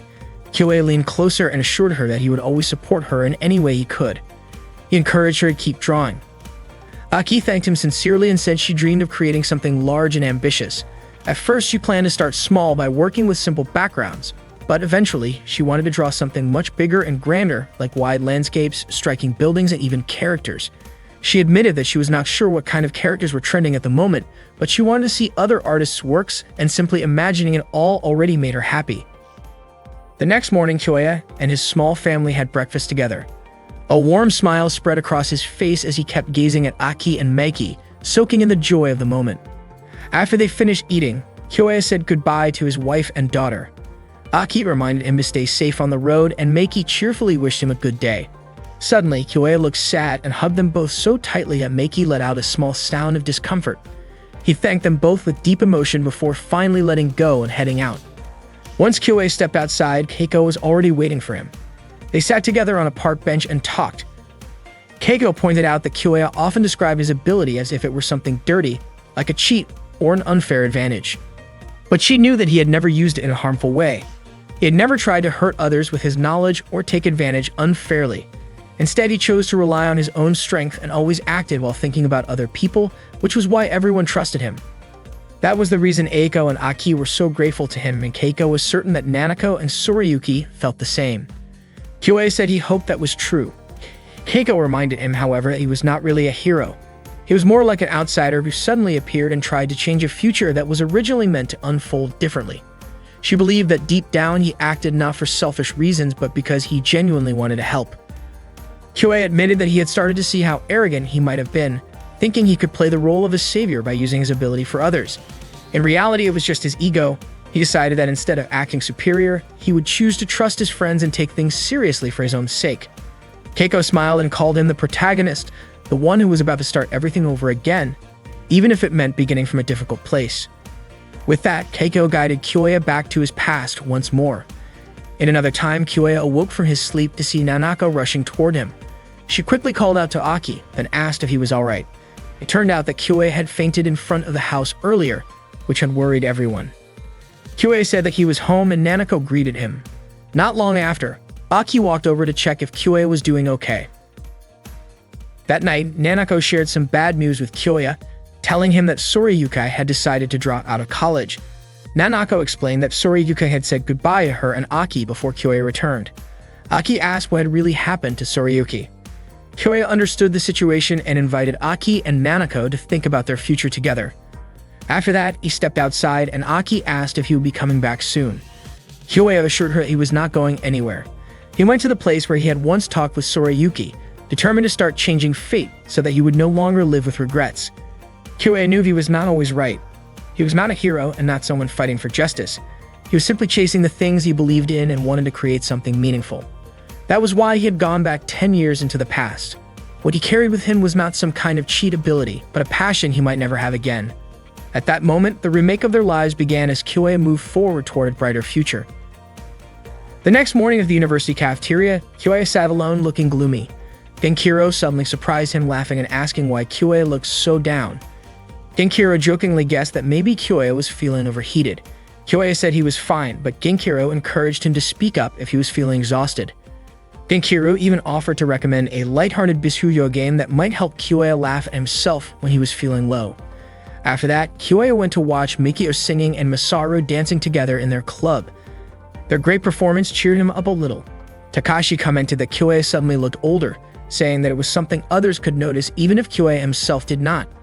Takashi even asked Yurika if she agreed, but Yurika teased that Takashi was actually the one who looked older over the past 2 months. Kyoya could not help but think that the future felt like nothing more than an empty promise. His daily life went back to normal with no big changes, but it all felt different simply because Sorayuki was no longer by his side. That afternoon, Kyoya met Misaki in her room to talk about Sorayuki. Misaki shared that Sorayuki had told her there were family problems. She asked if Kyoya knew any details, but he admitted that he did not. Misaki felt it was unfortunate, especially since Sorayuki's tuition issues had already been resolved. Even though Sorayuki was no longer at the university, Kyoya did not give up. If Sorayuki truly was Kawago Kyoichi, Kyoya believed they would meet again someday. A few days later, Kyoya began to notice changes in Nanako and Aki. One day, Nanako asked him what he thought about that time. Kyoya wondered if she meant the passionate message from a male fan, but Nanako quickly denied it. What she really wanted to ask was about an offer she had received. A group of doujin game creators had sent her a message, inviting her to write and sing a theme song for their project. Kyoya encouraged her to give it a try. Nanako admitted that she was nervous about accepting an offer from people she didn't know, but Kyoya told her to be brave and go for it. He reminded her that it was like the time she uploaded her own song online. Nanako playfully hit him and called him mean, realizing that she had been relying on him too much. Kyoya wasn't sure if pushing Nanako to act on her own would truly help her, but he wanted to nurture her independence first. He believed that one day she would meet the singer she was meant to become. Meanwhile at home, Aki felt unmotivated to draw. Her condition seemed to be getting worse, possibly from exhaustion after finishing their game project or maybe from the negative effects of too many compromises. Aki, who had once been deeply obsessed with art, was starting to distance herself from it. Kyoya thought about creating an opportunity for her, but wondered if that would really be the best thing for Aki. The next day, while Kyoya was walking alone on campus, the girl suddenly came rushing from the opposite direction. Without meaning to, they bumped into each other and both of them fell. Kyoya quickly apologized and the girl apologized as well. As Kyoya helped gather her things, he noticed a sketchbook filled with drawings and a copy of the game Harusoda. The girl hurriedly grabbed the game, which made Kyoya curious about why she had it. He wondered if she was into that kind of game. When Kyoya picked up her sketchbook, he accidentally caught a glimpse of a business card that had fallen out. It read Seikawa Minori, a name he immediately recognized as the real name of Ayaka, the girl he had met in 2018. Ayaka looked startled and quickly apologized again before rushing off, worried that she might be late for class. Kyoya watched her leave with a small smile, realizing that the girl he had just met was indeed Ayaka. At that moment, he remembered what Eiko had once said, that nothing in this world ever happens without meaning. That thought reignited his determination to remake his life. With new motivation, Kyoya decided to start taking action. He planned to create opportunities for Aki and give Ayaka hope for her future. He knew there were no guarantees. Things might not go smoothly and might lead nowhere or even make things worse. But after everything he had experienced in the future, Kyoya had gained a strong sense of purpose, and as long as he held onto that feeling, he believed he could move forward with confidence. His first steps were clear. He needed to make sure Nanako could keep singing wholeheartedly, and that Aki could continue drawing exactly the way she wanted. There was once a group of people Kyoya had admired from afar, people who had seemed out of his reach. Now they were standing right beside him. He was determined to help them stay true to themselves and remain the inspiring individuals he looked up to. One day, Kyoya met Eiko at a cafe. He asked her if she would be willing to give up everything to help him if he were ever in serious trouble.